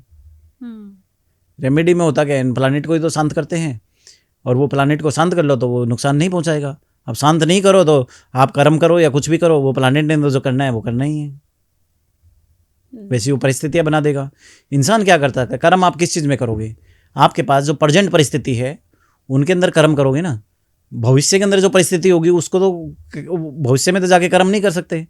और प्लानेट क्या बता रहा है, आपके भविष्य की पोजीशन। तो यदि वो कुछ बुरा करने वाला है, मान लो प्लानेट ने कोई बीमारी दे दी तो उसमें कर्म क्या करेगा, उसको ठीक करके। कर्म के द्वारा कैसे आप उस बीमारी को ठीक कर लोगे? ज़्यादा से ज़्यादा डॉक्टर के पास जाओगे, दवाई खा लोगे, एक्सरसाइज कर लोगे, योगा कर लोगे, but that will take time ना। बट उसको पहले ही यदि हमें पता लग गया ये चीज़ बुरी होने वाली है तो उसके प्रीवियस में एडवांस में उसकी रेमेडी कर लो, वो परेशानी आएगी ही नहीं। अच्छा, तो मतलब हम लोग एस्ट्रोलॉजी पे, मैं आपसे जानना चाहती हूँ, एस्ट्रोलॉजी पे हम लोग 100% भरोसा कर सकते हैं? हाँ, 101% भरोसा कर सकते हो। ये एक प्योर मैथमेटिक, प्योर साइंस है और इसमें जन्म से लेकर डेथ तक की पूरी कैलकुलेशन प्रेडिक्शंस की जा सकती है बड़ा आसानी से। अब आचार्य जी मैं आपसे जानना चाहती हूँ, जैसे हम लोग है ना सुनते आ रहे हैं मांगलिक दोष है, तो मतलब इसकी मांगलिक से ही शादी करनी चाहिए। तो मैं सबसे पहले आपसे जानना चाहती हूँ कि मांगलिक दोष सच में बहुत खतरनाक होता है, बहुत खराब होता है, या फिर ये सिर्फ एक अवधारणा बनाई हुई है कि मांगलिक से ही शादी करनी चाहिए? इसके पीछे का क्या लॉजिक है कि भाई अगर कोई भी मांगलिक है और वो शादी करना चाहता है किसी नॉन मांगलिक से, वो उससे प्यार करता है, तो क्या उनकी निभेगी ही नहीं? इसके पीछे की क्या लॉजिक है कि मांगलिक के साथ मांगलिक ही चाहिए? देखिए, मांगलिक व्यक्ति की मांगलिक व्यक्ति के साथ शादी करनी चाहिए, ये एक प्रिंसिपल है। क्योंकि मांगलिक व्यक्ति क्या होता है, मांगलिक का मतलब ये नहीं है कि उसके कोई सींग उगे हुए हैं। मांगलिक का मतलब है मंगल ग्रह यदि किसी कुंडली में पहले घर में, चौथे घर में, 7वें 8वें 12वें घर में मंगल बैठ गया, तो ऐसा व्यक्ति गुस्से वाला होता है, डोमिनेटिंग होता है, अपनी चलाने वाला होता है कि मैं अपनी ऊपर रखूंगा जी, जो मैंने कह दिया वही सच है, वही सच है। अब एक व्यक्ति एकदम बहुत ज़्यादा एग्रेसिव है, सामने वाला एकदम एकदम ठंडा है, तो एक व्यक्ति गुस्सा करता रहेगा, दूसरा झेलता रहेगा, दूसरा रोता रहेगा। तो एक दोनों चीज़ें बैलेंस होनी चाहिए कभी भी मैरिज। एक व्यक्ति इसमें अग्रेशन देता है, डोमिनेटिंग होता है, मंगलिक का आता है, मंगलिक का मतलब है बहुत ज़्यादा एग्रेशन दे रहा है, मंगल इन भाव में बैठता है, अग्रेशन दे गया, बहुत ज़्यादा डोमिनेटिंग दे गया। सामने वाला भी बैलेंस होना चाहिए, सामने वाला भी उसी लेवल का हो गया तो दोनों की निभ जाएगी, मंगलिक मंगलिक की अंडरस्टैंडिंग ऑटोमेटिक हो जाती है। अच्छा, क्योंकि दोनों का मंगल बैलेंस है, बैलेंस है, एक का मंगल यहाँ पे है, एक का मंगल यहाँ पे है, तो बैलेंस नहीं होगा। तो दोनों मंगलिक होते हैं तो दोनों की अंडरस्टैंडिंग अच्छी हो जाती है। अच्छा, ये मांगलिक दोष वैसे है क्या? ये मांगलिक दोष होना अगर किसी की कुंडली में है तो क्या उसे डरने की जरूरत है? डरने की कोई जरूरत नहीं है। मांगलिक के लिए बस इतना देखा जाता है कि सामने वाला भी मांगलिक हो। यदि एक व्यक्ति मांगलिक है तो दूसरा व्यक्ति भी यदि मांगलिक होगा तो उन दोनों की शादी निभ जाएगी और अच्छी चलेगी। थोड़ा डिटेल में बताइए, मांगलिक दोष क्या है? मांगलिक मंगल ग्रह जब किसी व्यक्ति की जन्म कुंडली में पहले घर में बैठ जाए, चतुर्थ हाउस में बैठ जाए, 7th हाउस में बैठ जाए, 8th हाउस में बैठ जाए, 12वें हाउस में बैठ जाए, तो वो व्यक्ति मांगलिक कहलाता है। मांगलिक की वजह से जिंदगी में और किसी क्षेत्र में प्रॉब्लम नहीं आती है, शादी में प्रॉब्लम आने के चांसेज हैं। बस इतना करना चाहिए कि एक मांगलिक है तो दूसरा भी मांगलिक होना चाहिए, दोनों बैलेंस होने चाहिए। Balancing life is better. दोनों बेटर हुआ। एक गुस्सा करेगा, दूसरा भी गुस्सा करके उसको ठंडा कर लेगा। एक एकदम चिल्लाता रहेगा, एक एकदम रोता रहेगा, तो लाइफ कभी निभेगी नहीं ना। लाइफ तो उसी समय मैटर लाइफ तो खत्म ही होगी ना। तो दोनों बैलेंस होने चाहिए। उसे भी ये पता होना चाहिए कि मैं एक बोलूंगा तो वो दो बोलेगा, तो वो डर के मारे नहीं बोलेगा, शांत बैलेंस हो जाएगी, है ना। तो मंगलिक का मतलब है एग्रेशन ज्यादा है। मंगलिक अच्छा भी होता है। अच्छा। जितने भी पॉलिटिशियन है वो सब मंगलिक होते हैं मोस्टली। जितने भी मिलिट्री में हाई पोजीशन पे लोग हैं वो सब मंगलिक होते हैं। जितने भी सीईओ वाले पे पोजीशन पे देखोगे, डायरेक्टर लेवल पे देखोगे, वो सब मंगलिक ही पहुंचाता है। तो मंगलिक व्यक्ति को नीचे से जमीन से लेके आसमान पे पहुंचा देता है। मंगलिक व्यक्ति कभी भी लो लेवल पे काम नहीं करेगा। वो कंपनी में रहेगा तो कंपनी का मालिक बन के रहेगा, डायरेक्टर बन के रहेगा, मैनेजर लेवल बन के रहेगा, जीएम बन के रहेगा, हाई पोजीशन में पहुंचा देता है। तो मंगलिक होना अच्छा भी है। लोग मंगलिक के नाम से डरते हैं, डरने की कोई जरूरत नहीं है। मंगलिक का मतलब है व्यक्ति को जमीन से लेके आसमान पे पहुंचा देगा, तरक्की कराएगा ही कराएगा। हाँ, बस मंगलिक में दोनों मंगलिक हो, बस ये चीजें देखी जाती है। मंगलिक की सिर्फ डेफिनेशन यही है। लोग मंगलिक को बिना मतलब से बदनाम करके रखते हैं कि अरे ये तो मंगलिक है, ये तो कुंडली बहुत बुरी है। अगर इसकी मांगलिक के साथ मांगलिक की शादी नहीं हुई है तो वो मर जाएगा उसका पार्टनर। ये भी हमने मिथ सुना है। ये बहुत सारे मिथ हैं, ज्योतिष में बहुत सारे मिथ हैं। ऐसा कुछ नहीं होता है। हर एक चीज की रेमेडियल होता है, हर एक चीज का रेमेडियल होता है। और उसके द्वारा बहुत सारे मांगलिक नॉन मांगलिक की भी शादियां चल रही है। लोग कुंडली में नाड़ी एस्ट्रोलॉजी के अकॉर्डिंग टेवे तो मिलाते नहीं है, कुंडलियां तो मिलाते नहीं है, सिर्फ मंगलिक के आधार पे डिसीजन ले लिया। तो मंगलिक के अलावा भी कुंडली में बहुत सारी चीज़ होती है। वैवाहिक जीवन जो चलता है, नाड़ी में हम कहते हैं शुक्र पत्नी है और मंगल पति है। मंगल का कारक पति चलता है। शुक्र और मंगल के ऊपर पूरा वैवाहिक जीवन चलता है। यदि कुंडली में शुक्र अच्छा है और मंगल अच्छा है तो वैवाहिक जीवन नंबर 1 का चलेगा। कभी लाइफ टाइम में कोई दिक्कत आएगी ही नहीं। ये चीज़ स्टाम्प पेपर पर लिख लीजिए। जैसे मान लीजिए, ये तो आपने कहा कि मांगलिक के मांगलिक से शादी होनी चाहिए। अब मान लीजिए वही वाली बात जो मैंने शुरुआत में पूछी थी कि अगर कोई मांगलिक है और वो किसी और से प्यार करता है और उसका पार्टनर नॉन मांगलिक है, अब वो क्या करे? उन्हें उससे शादी भी करनी है, अब वो क्या उपाय करे? उसे उपाय करने चाहिए या फिर कर ले शादी? देखिए, यही कहना चाहिए कि मांगलिक से शादी हो तो बहुत बेटर होती है, और नहीं है तो वो कुंडली के अकॉर्डिंग वो उपाय करके फिर काम करे। तो आचार्य जी, जैसे अभी हम लोगों ने बात की ना मांगलिक दोष के बारे में और क्या क्या उपाय हम लोग कर सकते हैं, अभी मैं आपसे जानना चाहती हूँ, जैसे आजकल देखा जाता है कि वैवाहिक जीवन की अगर हम बात करें तो एक है ना, पार्टनर के साथ हार्मनी आजकल बैठ नहीं पा रही है। शादी हो गई है, सब चीज़ हो गई, कुंडली भी मिल गई थी, बहुत अच्छे गुण भी मिल गए थे, लेकिन जो गुण पंडित जी ने बताए थे वो गुण अब बिल्कुल ऑपोजिट हो चुके हैं। प्रॉब्लम्स क्रिएट होते। सबसे पहले मैं आपसे जानना चाहती हूँ, प्रॉब्लम्स क्रिएट इशू होता कहाँ से है, उसका कारण क्या होता है, और फिर इसके निवारण पे हम लोग बात करेंगे। देखिए, प्रॉब्लम आती कहाँ से है वैवाहिक जीवन में, ये जान लीजिए। ये भी कुंडली के जिस समय व्यक्ति का जन्म होता है उस समय 2 मिनट में हमें ये देख के पता लग जाता है कि इसका मैरिटल लाइफ अच्छा नहीं चलेगा। अच्छा। और इस व्यक्ति का मैरिटल लाइफ बहुत अच्छा चलेगा। कुंडली में यदि किसी के शुक्र ग्रह की अच्छी स्थिति है, मेल व्यक्ति की, ओके, हाँ, मेल, यदि मेल व्यक्ति है उसके शुक्र ग्रह की अच्छी स्थिति है तो उसकी मैरिड लाइफ अच्छी चलेगी। यदि मेल व्यक्ति का शुक्र ग्रह पे उसका पूरा वैवाहिक जीवन टिका हुआ है, मेल व्यक्ति का शुक्र ग्रह खराब है तो उसका वैवाहिक जीवन खराब चलेगा। मेल व्यक्ति के शुक्र ग्रह के साथ राहु केतु की स्थिति नहीं होनी चाहिए। यदि मेल व्यक्ति के शुक्र ग्रह के साथ राहु या केतु बैठा हुआ है तो उसका वैवाहिक जीवन खराब चलेगा। शुक्र ग्रह 6th हाउस में 8th हाउस में बैठा है तो उसके वैवाहिक जीवन में समस्या आती है। मेल व्यक्ति के 7वें घर में यदि शनि बैठा है, राहु बैठा है, केतु बैठा है, सूर्य बैठा है तो उसके वैवाहिक जीवन में तूफान आना ही आना है। अच्छा, जैसे आपने कहा कि ये हाउस में अगर बैठे रहेंगे राहु केतु तो ये प्रॉब्लम आएगी। अब जैसे हम लोगों को, आम इंसान को नहीं पता होता है कि हमारे कौन से हाउस में, तो हमारे वो कर्मों में दिखने लगता है। वो कौन से ऐसे इंडिकेशंस होंगे जो मुझे पता चलेगा कि भाई अब मेरा टाइम खराब आ रहा है या फिर मेरा अब ग्रह दिशा बदलनी शुरू हो गई है? मतलब कर्मों में हमें दिखना शुरू होगा, क्योंकि हम लोग कुंडली तो देखेंगे नहीं कि कौन सा देखिए, हाउस यदि कहाँ पहुंच दो गया। व्यक्तियों की अंडरस्टैंडिंग अच्छे से नहीं बन पा रही है, अच्छा, ये दिखना शुरू हो जाएगा। हाँ, ठीक दो है, व्यक्तियों की अंडरस्टैंडिंग अच्छे से नहीं मिल पा रही है, किसी एक का एक्स्ट्रा मैरिटल अफेयर चल रहा है, ओके, हाँ, एक पूर्व में जा रहा है, एक पश्चिम में जा रहा है, विचार नहीं मिल रही, डेली आर्ग्यूमेंट्स हो रहे हैं, डेली बिना मतलब से मिसअंडरस्टैंडिंग हो रही है, डेली झगड़े होने शुरू हो गए, तो इसका मतलब ये है कि ये सब होकर रहा है, चार्ट में कुछ ना कुछ प्रॉब्लम चल रही है, अलार्म है। जब ये शुरुआत होने लग जाए तो उसी समय चार्ट को दिखा लेना चाहिए कि भैया मेरा चार्ट देखो, चार्ट में क्या परेशानी है। तो मैंने अभी आपको 5-6 कंडीशन बताई, उन 5-6 कंडीशन में से कोई 1 या 2 कंडीशन मिलेगी उस कुंडली में। अब क्या, कोई लोग क्या कहते हैं, चार्ट देख करके फिर ढूंढते हैं कि क्या प्रॉब्लम है। चार्ट देख करके ढूंढने की कोई जरूरत नहीं है, पहले ही ये चीज़ फिक्स रहता है कि इस व्यक्ति के चार्ट के अंदर ये प्रॉब्लम मिलेगी। जैसे मैंने आपको बताया, मेल के चार्ट में 7वें घर में शनि नहीं होना चाहिए, राहु नहीं होना चाहिए, केतु नहीं होना चाहिए, सूर्य नहीं होना चाहिए, शुक्र 6-8 में नहीं बैठा होना चाहिए, शुक्र राहु केतु के साथ नहीं बैठा होना चाहिए। ये 8-10 कंडीशंस हैं।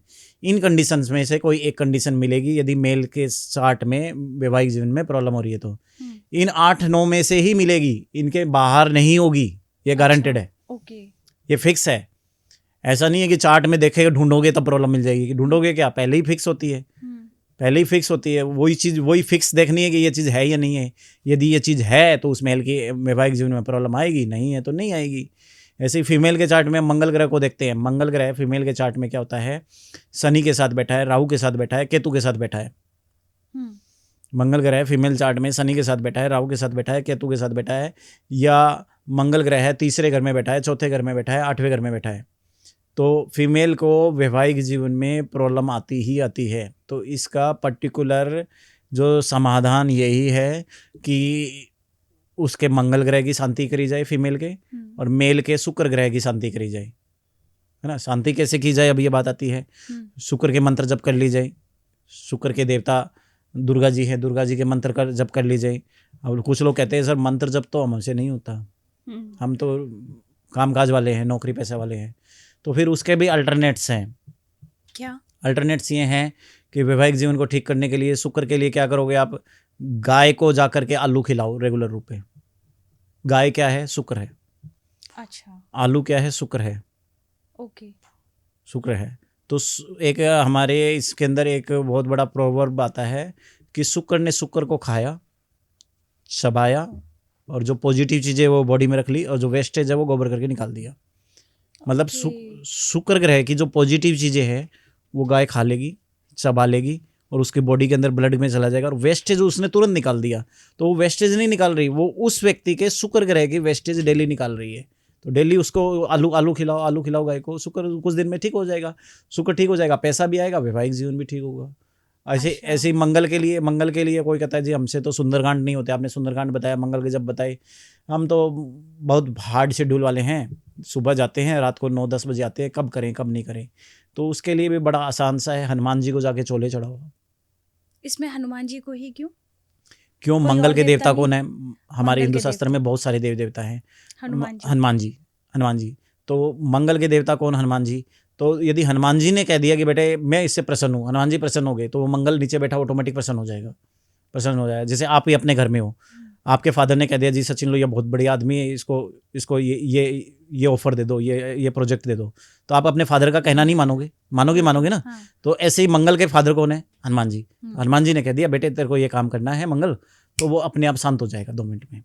तो हनुमान जी को आप चोला चढ़ा दो, पान के पत्ते होते हैं, पान के पत्ते लाइए, उस पर सिंदूर से जय श्री राम लिखिए और हनुमान जी को माला पहना दीजिए। और इसमें एक और चीज आती है कि मन की एकाग्रता होनी चाहिए, मन में वो श्रद्धा होनी चाहिए बिल्कुल कि आप ये बिल्कुल क्यों कर बिल्कुल, रहे हैं, बिना right? मन के तो कोई उपाय कोई लगता ही नहीं, उपाय आप नहीं पूरी हो जिंदगी पाएगा, करते रहो, आप पूरी जिंदगी उपाय करते रहो। कुछ लोग कहते हैं हम रेमेडी कर रहे हैं, हमें रिजल्ट नहीं आ रही। रिजल्ट नहीं मिल रहा। आपने रेमेडी की वो मैकेनिकल करी या मन से करी, ये मैटर करता है। एक एस्ट्रोलॉजर ने बोल दिया, उसने सुन लिया और इसलिए वो रेमेडी कर रहा है, मन से नहीं कर रहा, तो रिजल्ट कम आएंगे। और यदि वही रेमेडीज वो पूरी श्रद्धा भावना से करता है कि ये जी ये उपाय बताया, ये मैं करूँगा तो ये मेरा फलाना काम होगा ही होगा, तो उस सिचुएशन में उस व्यक्ति को रिजल्ट्स जो आएंगे वो अच्छे रिजल्ट्स आएंगे। और फिर कहीं ना कहीं है ना, जैसे कोई क्लाइंट है, कोई आया है, तो उसको है ना कहीं लॉजिक देने पड़ते हैं कि भाई अब जैसे आपने कहा कि शुक्र के दिन आपको गाय को खिलाना है, आलू खिलाना है, और उसको खिलाएंगे तो आपका जो शुक्र ग्रह है वो शांत हो जाएगा। इसके पीछे का लॉजिक इंसान को देना पड़ता है हाँ। कि भाई क्यों गाय को ही क्यों, क्योंकि वो शुक्र को इंडिकेट करती है। क्योंकि गाय क्या है, गाय प्योर शुक्र है, आलू क्या है, प्योर शुक्र है। उसको मूली तो नहीं खिलाई, मूली राहु है। हाँ, और फिर हमने किसी बैल को नहीं खिलाया है, किसी हाँ। भैंसे को नहीं खिलाया, लेकिन हमने सिर्फ गाय को ही क्यों चूज किया है।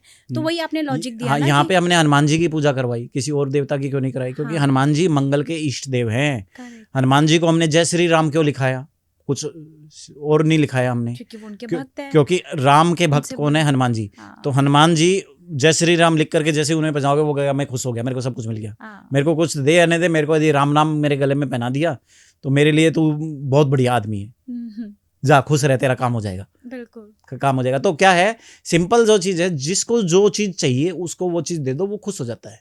ज्योतिष हाँ। सिर्फ इतना ही है।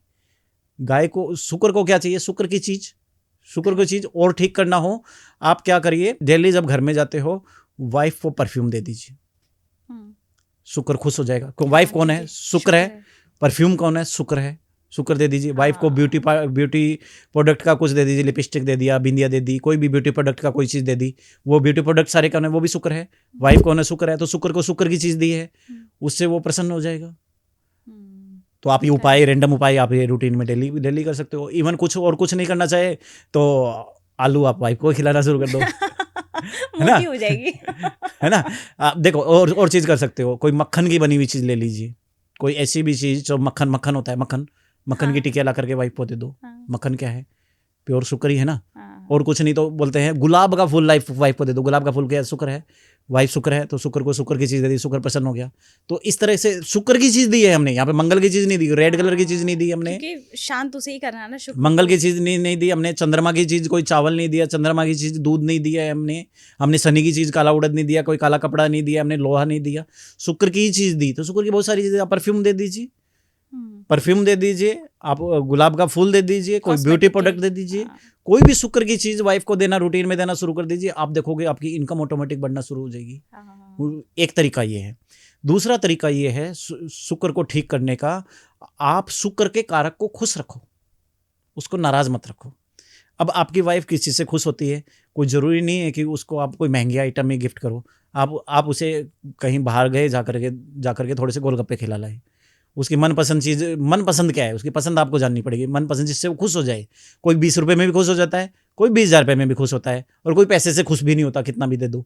उसकी खुशी क्या है कि भाई मेरे पास बैठे बस आधी घंटे, मेरे हस्बैंड मेरे को दे दे, मैं इसमें खुश हूँ। आधी घंटे आप उसको टाइम दे दो, आधी घंटे टाइम वो कहते हैं मेरे को घुमाने के लिए ले जाए, आप उसे घुमाने के, जिसमें वो खुश हो जाए उसकी वो मनोइच्छा पूरी करना शुरू कर दो। आप देखोगे आपका इनकम बढ़नी शुरू हो जाएगी, मेंटल लाइफ के इश्यूज रिजोल्व होने शुरू हो जाएंगे। करेक्ट। ये शुक्र की बड़ी इजी रेमेडी है, जो 5-7 मैंने आपको रेमेडीज बताई है। मैंने ये रेमेडीज लोगों को बताई है, लोगों ने करी है, बहुत अच्छा आश्चर्यजनक उसका रिजल्ट आया। और भी मैं मैरिटल लाइफ को अच्छी करने के लिए रेमेडी अभी बता देता हूँ। जैसे इसी में हम बात करते हैं, अभी जैसे एक्स्ट्रा मैरिटल अफेयर है, अगर मान लीजिए कि किसी के पार्टनर का कहीं बाहर अफेयर चल रहा है, तो उसमें उस पार्टनर को क्या करना चाहिए? जैसे मान लीजिए हस्बैंड का कहीं बाहर चल रहा है, ठीक है, तो अब ये वाइफ क्या करना चाहिए? उसके वाइफ को क्या उपाय करने चाहिए? वाइफ को इसलिए ये प्रॉब्लम आ रही है, ये प्रॉब्लम किस लिए आ रही है उसका कारण जानना चाहिए। उसका कारण क्या है? या तो उसके घर का north of north west direction disturb है। अच्छा। North of north west direction से अट्रैक्शन जोन देखा जाता है, वहाँ पे कोई एंटी एलिमेंट बैठा हुआ है, एंटी एलिमेंट कोई चीज़ रखी हुई है। ओके। तो वो एंटी एलिमेंट हटा दें। वाइफ क्या चाहती है कि अट्रैक्शन मेरे हस्बैंड का मेरे अंदर ही रहे। तो हस्बैंड वाइफ की एक प्यारी सी फोटो लीजिए और NNW जोन में लगा दीजिए, नॉर्थ ऑफ नॉर्थ वेस्ट में। तो दोनों के बीच में अट्रैक्शन हो जाएगा, बाहर वाले का अट्रैक्शन ऑटोमेटिक हट जाएगा। अच्छा। दोनों के बीच में बाउंडिंग कहीं ना कहीं कमजोर है, इसी वजह से तो प्रॉब्लम आ रही है ना। तो दोनों की एक फ़ोटो लीजिए, हस्बैंड वाइफ की एक फ़ोटो लीजिए और वो साउथ वेस्ट डायरेक्शन में लगा दीजिए। क्या लगा दीजिए? साउथ वेस्ट में। साउथ वेस्ट डायरेक्शन में लगा दीजिए। साउथ वेस्ट डायरेक्शन से क्या देखते हैं? मैरिटल लाइफ के अच्छे रिश्ते, बुरे रिश्ते, ये सब चीज़ें देखते हैं। ओके। तो साउथ वेस्ट डायरेक्शन में हस्बैंड वाइफ की फ़ोटो लगा दोगे, उनके अंदर बाउंडिंग हो जाएगी। उधर नॉर्थ वेस्ट डायरेक्शन में हस्बैंड वाइफ की फ़ोटो लगा दी तो उनके अंदर हो जाएगी। नॉर्थ वेस्ट डायरेक्शन से आप रेड कलर हटा दीजिए, पिंक कलर हटा दीजिए, येलो कलर हटा दीजिए, कोई कबाड़ रखा है वो हटा दीजिए, अच्छा। कोई वेस्टेज रखा है, स्टोरेज रखा है, वो सब चीज़ें इमीडिएट हटाइए, सब साफ सफाई रखिए। तो इससे उनकी मैरिटल लाइफ में बहुत आश्चर्यजनक सुधार आ जाएंगे। वो थर्ड पर्सन की एंट्री इसी वजह से ही हुई है क्योंकि उनका साउथ वेस्ट डिस्टर्ब है और उनका NNW जोन डिस्टर्ब है और उसका वाइफ का क्या है? मंगल डिस्टर्ब है। मंगल के लिए उपाय के लिए अभी 3 उपाय बताए आपको। हनुमान जी को पकड़ लो, हनुमान जी को राम राम की माला चढ़ा दो आप, मंगल उनका ठीक होता चला जाएगा। शुक्र के लिए क्या करो?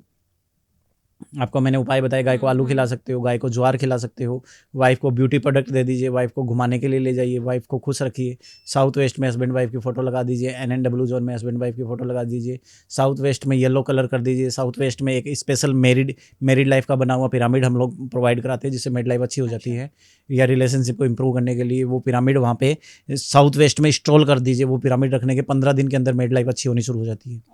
है ना? ये सब उपाय करिए। NNW जोन में एक पिरामिड रखा दीजिए। पिरामिड रखने से क्या होता है? वो जोन 108 गुना ज़्यादा पावरफुल हो जाता है।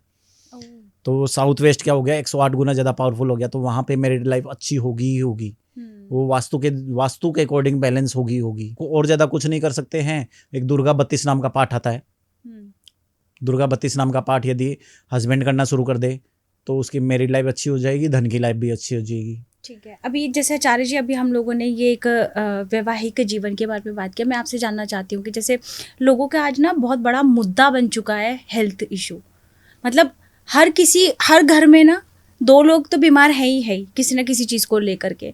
तो मैं आपसे जानना चाहती हूँ कि ये हेल्थ इशू, इसका रीज़न क्या होता है? कहाँ से आते हैं? क्या कौन सा हाउस, कौन सा बहुत ही अच्छा आपने रिलायबल क्वेश्चन पूछा है, जो आज आम आदमी की नीड बन गई है। तो आज के टाइम में हर घर में बंदा बीमार है और बीमारियों पे एक मोटा पैसा जा रहा है। बिल्कुल। तो बीमारी का मोटा रीजन क्या है? बीमारी का मोटा रीजन है मेल व्यक्ति की। यदि मेल व्यक्ति की जन्म कुंडली आप देखते हो तो उसका गुरु ग्रह क्या है? पीड़ित है। गुरु क्या है? उसका पीड़ित है, डैमेज है। गुरु डैमेज है। जब तक उसका गुरु डैमेज रहेगा उसकी हेल्थ में प्रॉब्लम रहेगी। आज भी, कल भी, परसों भी, 10 साल बाद में भी, 15 साल बाद में भी। अच्छा। तो इस गुरु को ठीक कर लिया तो दुनिया की कोई ताकत उसकी हेल्थ खराब नहीं कर सकती। चाहे कोरोना या कोरोना का बाबा है, उसकी हेल्थ में प्रॉब्लम नहीं रहेगी। तो गुरु को ठीक करने का बड़ा आसान सा समाधान क्या है? मैंने कहा ना, बेटे को भूल जाओ, उसके बाप को पकड़ लो। गुरु का बाप कौन है? विष्णु भगवान। तो विष्णु भगवान को सबसे प्रिय चीज़ है वो दे दो। ज्योतिष कुछ नहीं है, ज्योतिष का सिंपल है, जिसको जो अच्छा लगे वो दे दो। जुपिटर को सबसे अच्छा पसंद क्या है? विष्णु भगवान की पूजा। जुपिटर के देवता कौन? विष्णु भगवान। विष्णु भगवान को सबसे अच्छा पसंद क्या है? विष्णु सहस्त्र नाम। विष्णु सहस्त्र नाम करना शुरू कर दीजिए। ओम नमः भगवते वासुदेवाय शुरू कर दीजिए। आप देखोगे जुपिटर अच्छा नहीं होगा, बहुत अच्छा हो जाएगा, नाचने लग जाएगा, डांस करेगा और उसकी हेल्थ के सारे रास्ते खुलते चले जाएंगे। जहां वो परेशान था, अरे मेरे को तो दवाई नहीं लग रही, दवाई लगनी शुरू हो जाएगी। अच्छा डॉक्टर मिल जाएगा। ऐसा कुछ नहीं होता ज्योतिष में कि आपने मंत्र किया 2 मिनट में चमत्कार होगा, सब ठीक हो जाएगा। जरिया कोई ना कोई बनेगा। अभी तक आप 10-20 साल भटक रहे थे, डॉक्टर नहीं मिल रहा था, अचानक से वो कहेगा अरे वो आ जाओ, वो दवाई लो, 2 दिन में ठीक हो जाओगे, और दवाई ले ली, 2 दिन में ठीक हो गया। इतने दिन नहीं ठीक हो रहा था, उसकी दवाई लगनी शुरू हो जाएगी, वो बंदा रिकवर कर जाएगा। तो आप विष्णु सहस्त्र नाम करिए, ओम नमः भगवते वासुदेवाय करिए। ये 2 चीज करिए, 2 चीज करोगे तो अच्छा हो जाएगा। अब जैसी तो बात हुई थी मेल की, हाँ, फीमेल की हेल्थ ठीक करनी है। हाँ। तो उसके लिए वही बात है, शुक्र पकड़ लीजिए। शुक्र अच्छा कर लोगे तो फीमेल की हेल्थ अच्छी हो जाएगी। शुक्र किससे अच्छा होगा? दुर्गा 32 नाम का पाठ कर लीजिए, या श्रीम्ब्रजी का पाठ कर लीजिए। श्रीम्ब्रजी करोगे तो पैसा भी आ जाएगा और हेल्थ भी अच्छी हो जाएगी। ऐसे ही दुर्गा 32 नाम करोगे तो हेल्थ भी अच्छी हो जाएगी और पैसा भी आएगा। तो यदि उस फीमेल को, उस लेडीज को, वाइफ को पैसा चाहिए और हेल्थ भी अच्छी करनी है तो दुर्गा 32 नाम कर ले, श्रीम्ब्रजी कर ले, हेल्थ भी अच्छी हो जाएगी और पैसा भी आ जाएगा। तो ये चाहे कितनी भी बड़ी बीमारी की बात कर रहे हैं आप, कितनी भी बड़ी से बड़ी बीमारी क्यों ना हो, जिसका दुनिया में कोई डॉक्टर लोग कह दे इसका कोई इलाज ही नहीं है, ये लाइलाज बीमारियां है, उसके लिए भी रास्ता खुलाएगा। बीमारी आनी कहाँ से? बीमारी तो शुक्र से ही आनी है ना। यदि शुक्र खराब नहीं होगा तो बीमारी आएगी नहीं, और शुक्र अच्छा कर लोगे तो बीमारी चली जाएगी। ये 2 यूनिवर्सल रूल है।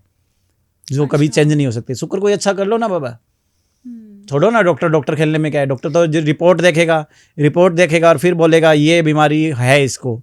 हमें तो यहाँ जन्म कुंडली देख के बता देते हैं कि 5 साल बाद में ये बीमारी आएगी, 10 साल बाद में बीमारी आएगी, 20 साल बाद में बीमारी आएगी। तो ये रेमेडी करने से मतलब इसके फायदे हमें कब तक दिखने लगते हैं?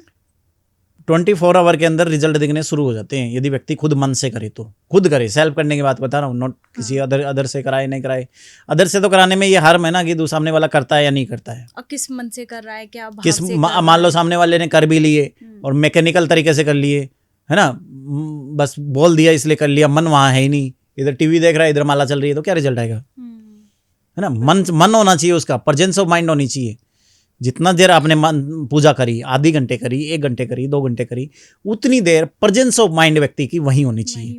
यदि प्रेजेंस ऑफ माइंड है तो उस व्यक्ति की डेफिनेट हेल्थ अच्छी होगी ही होगी। तो ये कहीं ना कहीं मंत्र जो है हमें हमारे मन को स्ट्रांग बनाने के लिए, एकाग्र करने के लिए भी कहीं ना कहीं काम करते हैं, राइट? हाँ, मन को भी स्ट्रांग बनाते हैं, सब चीज़ें काम करते हैं। अब मान लीजिए किसी की मानसिक स्थिति अच्छी ही नहीं है, टेंशन बहुत हो रहा है, डिप्रेशन बहुत हो रहा है, डिप्रेशन के अंदर मरे जा रहा है, जो कि हो ही रहा है बहुत आज के टाइम में हर व्यक्ति को डिप्रेशन है। तो इसके लिए मैं आपको 2-3 जादुई उपाय बता रहा हूँ, उसको जादू की तरह रिजल्ट आता है और 24 घंटे में आना शुरू होता है। एक तो सबसे पहले चंद्रमा को स्ट्रांग कर लो अपनी। अच्छा, चंद्रमा को स्ट्रांग कर लो। चंद्रमा को स्ट्रांग करने के लिए बहुत ही आसान तरीके हैं। एक तो ये राइट जो हमारा स्वर होता है वो सूर्य है, लेफ्ट जो है चंद्रमा है। तो इसको बंद कर लीजिए, लेफ्ट स्वर से थोड़ा देर सांस लीजिए, छोड़िए, सिर्फ बंद कर दीजिए, अपने आप लेफ्ट से आएगा जाएगा, तो इससे चंद्रमा स्ट्रांग हो जाएगा। पहला आसान तरीका। ठीक है। तीसरा, ओम का उच्चारण करिए। अच्छा, श्वास लीजिए, लंबी श्वास ली, ओम।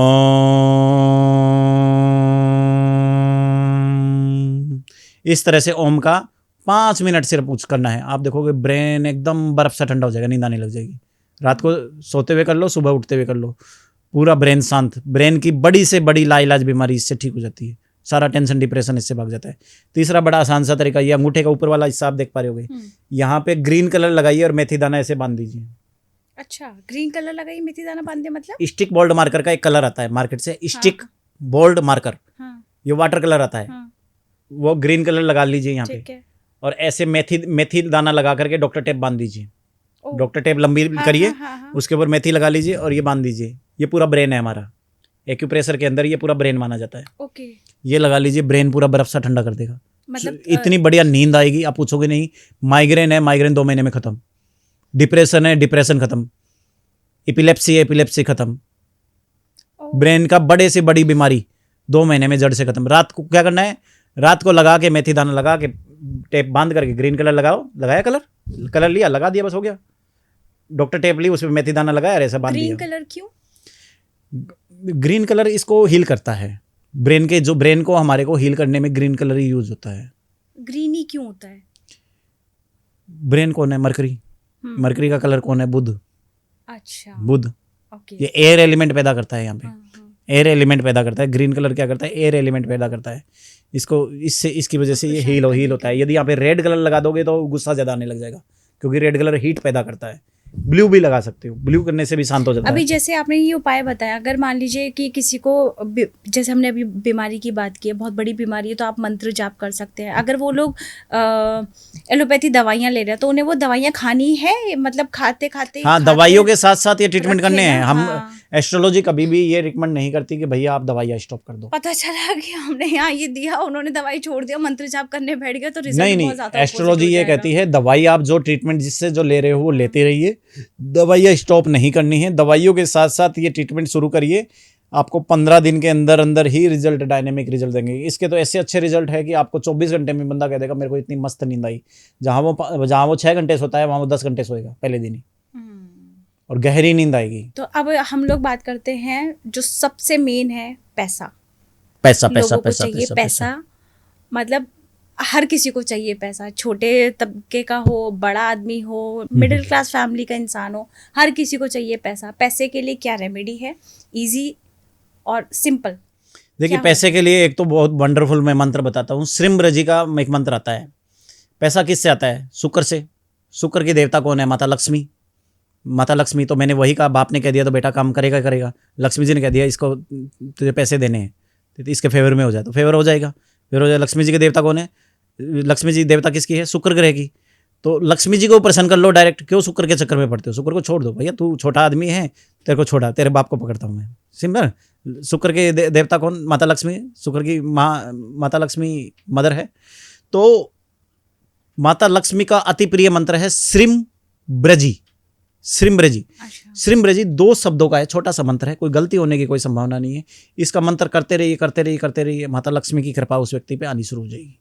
धन ही धन आना शुरू हो जाएगा, धन के मल्टीपल सोर्सेज खुलने शुरू हो जाएंगे, इतने सोर्सेज खुल जाएंगे जो आपने कभी जिंदगी में सोचा भी नहीं होगा। अब जैसे ठीक है, हम लोगों ये मंत्र, हम तो इसके निवारण पे बात की, जो इसका कारण होता है कि जहाँ जैसे हम लोगों ने कहीं पैसा लगा दिया, अब वहाँ पैसा लगा लेकिन वहाँ से मुझे कुछ भी प्रॉफिट नहीं आ रहा है, लग रहा है कि भाई वहाँ से मुझे प्रॉफिट मिलेगा, साल बीत गया लेकिन कुछ भी नहीं मिल रहा है। जैसे मान लीजिए मैंने कोई प्रॉपर्टी खरीदी है, अब वो मुझे सेल करनी है, वो सेल ही नहीं हो रही है, वो हो ही नहीं रहा है, तो उसके कारण क्या होता है? या फिर ये मान लीजिए कि कहीं से मेरे को लग रहा है कि पैसा आना है लेकिन वो आ ही नहीं रहा है। देखिए कुंडली में जो पैसा आना है ना, इसका कारण बड़ा स्पष्ट और सिंपल भाषा में कराता हूँ। कुंडली में जितना भी पैसा आना है ना, वो शुक्र ग्रह से धन आना है और शनि ग्रह से काम धंधा चलना है। जब काम चलेगा, कस्टमर आएगा तभी तो पैसा आएगा ना। पैसा आना तो एक सेकेंडरी ऑप्शन है। पैसा आएगा कब? जब कस्टमर आएगा, काम चलेगा। काम कैसे चलेगा? काम चलाने का काम कौन करता है? शनि ग्रह। तो यदि शनि ग्रह को प्रसन्न कर लिया जाए तो काम उसका 101% चलेगा। शनि ग्रह को प्रसन्न करने के लिए 3-4 छोटी रेमेडीज बता रहा हूँ, बहुत बढ़िया वंडरफुल रेमेडीज बता रहा हूँ। हर शनिवार जाइए, ब्लाइंड आश्रम जाइए, उनको खाना खिलाइए, तो अंधे लोग प्रसन्न हो जाएंगे। तो इसमें हमने अंधे लोग ही क्यों चूज किए? अंधे लोग इसलिए चूज किए क्योंकि शनि का कारक कौन है? जैसे गाय के लिए, शुक्र के लिए हमने गाय को पकड़ा, वैसे ही शनि का कारक कौन है? अंधे व्यक्ति। तो अंधे लोगों को खाना खिलाओ। अब कोई कहता है मैं ब्लाइंड आश्रम नहीं जा सकता, थोड़ा दूर है, थोड़ा सा और ईजी बताइए। चींटियाँ हर एरिया में मिल जाती है। चींटियों को आप बूरा डालिए, मीठा डाल दीजिए, आटा डाल दीजिए। चींटियों को आप बूरा या आटा डालोगे, चींटियाँ प्रसन्न हो जाएगी, काम धंधा अच्छा चल पड़ेगा। अच्छा, ओके। दूसरा तरीका, कौवा होता है, कौवा। चींटियाँ किसी की कारक है? शनि की। अंधा व्यक्ति किसका कारक है? शनि की। कौवा किसका कारक है? शनि का। भैंस किसका कारक है? शनि का। गरीब व्यक्ति जो भिखारी है, भिखारी किसका कारक है? शनि का। शनि का। मजदूर व्यक्ति कौन है? ये भी शनि है। ये 5-6 शनि है, ये शनि के ही कारक है, शनि के एजेंट है, समझ लीजिए। तो शनि को प्रसन्न करने के लिए क्या करना पड़ेगा? इन लोगों को एजेंट करना पड़ेगा। अभी यदि आज आपको प्रधानमंत्री को मिलना हो तो डायरेक्ट प्रधानमंत्री तो फोन उठाएंगे नहीं, तो क्या करोगे? प्रधानमंत्री के पीए को पकड़ो, पीए मान गया तो 2 मिनट में मीटिंग करा देगा, मेरा काम करा देगा। तो आप क्या कहोगे? चलो भाई ऐसा क्या करेंगे, पीए को पकड़ो। पीए आपको मिल गया तो पीए को क्या करोगे? पीए को टेबल के अंडर में कुछ पैसे दो, पीए खुश हो जाएगा, पीए आपको जाके काम करा देगा। इसी तरह शनि का पीए कौन है? शनि के पीए 5-6 लोग हैं। शनि का पहला पीए कौन? अंधा व्यक्ति। अंधे व्यक्ति को खिलाओ पिलाओ, शनि ठीक हो जाएगा। दूसरा पीए कौन? कौवा। कौवे को खिलाओ पिलाओ, शनि ठीक हो जाएगा। तीसरा कौन? चींटियाँ को खिलाओ पिलाओ, चींटियाँ प्रसन्न हो जाएगी। चौथा कौन? भैंस को खिलाओ पिलाओ, शनि ठीक हो जाएगा। पांचवा कौन है आपका? ब्लाइंड व्यक्ति हो गया, गरीब व्यक्ति को खिलाओ पिलाओ हो जाएगा। फिर आपका भिखारी को खिलाओ पिलाओ, ठीक हो जाएगा। तो इन 5-6 की सेवा किसी भी फॉर्म में करो आप। अब आपको कहोगे क्या खिलाओ पिलाओ? अरे भाई वो वाला बच्चे को खिलौना पसंद है, उसको खिलौना दो ना, जिसको जो पसंद है इनको वो चीज़ दो। आप पता कर लो इनको क्या क्या पसंद है। गरीब व्यक्ति की मेन जरूरत क्या है? उसको कुछ पैसे मिल जाए, पैसे नहीं मिल जाए, भूखा को खाना मिल जाए, खाना से वो ज़्यादा प्रसन्न होगा ना, सबसे ज़्यादा क्या व्यक्ति से प्रसन्न होगा? उसको खाना मिल जाए, तो उसको खाना दो। चींटियों को क्या दो? खाना दो। कौवे को खाना दो, भैंस को खाना दो। इनको जो चीज़ जरूरत है वो चीज़ दो, इनको खुश कर दो। उधर बैठा पीए खुश तो प्राइम मिनिस्टर खुश। पीए इनको बोलेगा कि भैया मैं खुश हूँ, मेरी सेवा कर रहे हैं। शनि की दृष्टि पड़ेगी, अच्छा मेरे एजेंटों को खिला पिला रहा है, मेरे आदमियों को खिला पिला रहा है, चल इसका मैं काम कर देता हूँ। आप देखोगे रातों रात बिजनेस में तरक्की होने लग जाएगी, रातों रात इनकम बढ़नी शुरू हो जाएगी। ये एक बहुत बढ़िया ईजी तरीका है। और बढ़िया आपको ईजी तरीका देखना हो तो आप भगवान शिव के लिए शिव का मृत्युंजय मंत्र कर लीजिए। अच्छा, शिव जी का मृत्युंजय मंत्र कर लीजिए। ओम त्र्यंबकम जजामहे सुगंधिम पुष्टिवर्धनम उर्वारुक्मी बंधनान मृत्योर्मुक्षीय मामृतात। ये कर लीजिए। ये क्यों किया? क्योंकि शनि के देवता कौन है? फिर शिव जी। शनि के देवता ही पकड़ा है हमने, इधर उधर नहीं पकड़ा, किसी और के देवता नहीं पकड़ा। शनि कौन देगा? इनकम देगा। तो शनि के देवता को, शनि के बाप को पकड़ना है। शनि का बाप कौन? शिव जी प्रसन्न तो वो कहेंगे मैं इससे प्रसन्न हूँ, जा इसका काम कर दे। उधर इसको बाप को पकड़ा, उधर इसके पीए को पकड़ा, दोनों में से किसी को भी पकड़ लो, दोनों काम करा देंगी।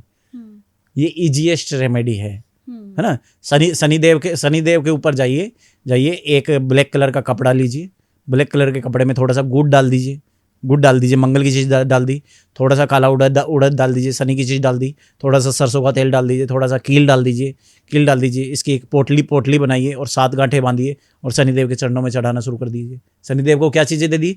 हमने शनि की ही चीज़ें दे दी, शनि की ही चीज़ें दे दी, और साथ में हनुमान जी की चीज़ भी दे दी, क्योंकि हनुमान जी का कहना मानते हैं। हनुमान जी का प्रिय कौन है? गुड़ तो हनुमान जी के साथ में गुड़ भी डाल के दे दिया कि या तो वो हनुमान जी का गुड़ से प्रसन्न हो जाएंगे, नहीं तो अपनी चीज़ों से प्रसन्न हो जाएंगे, है ना।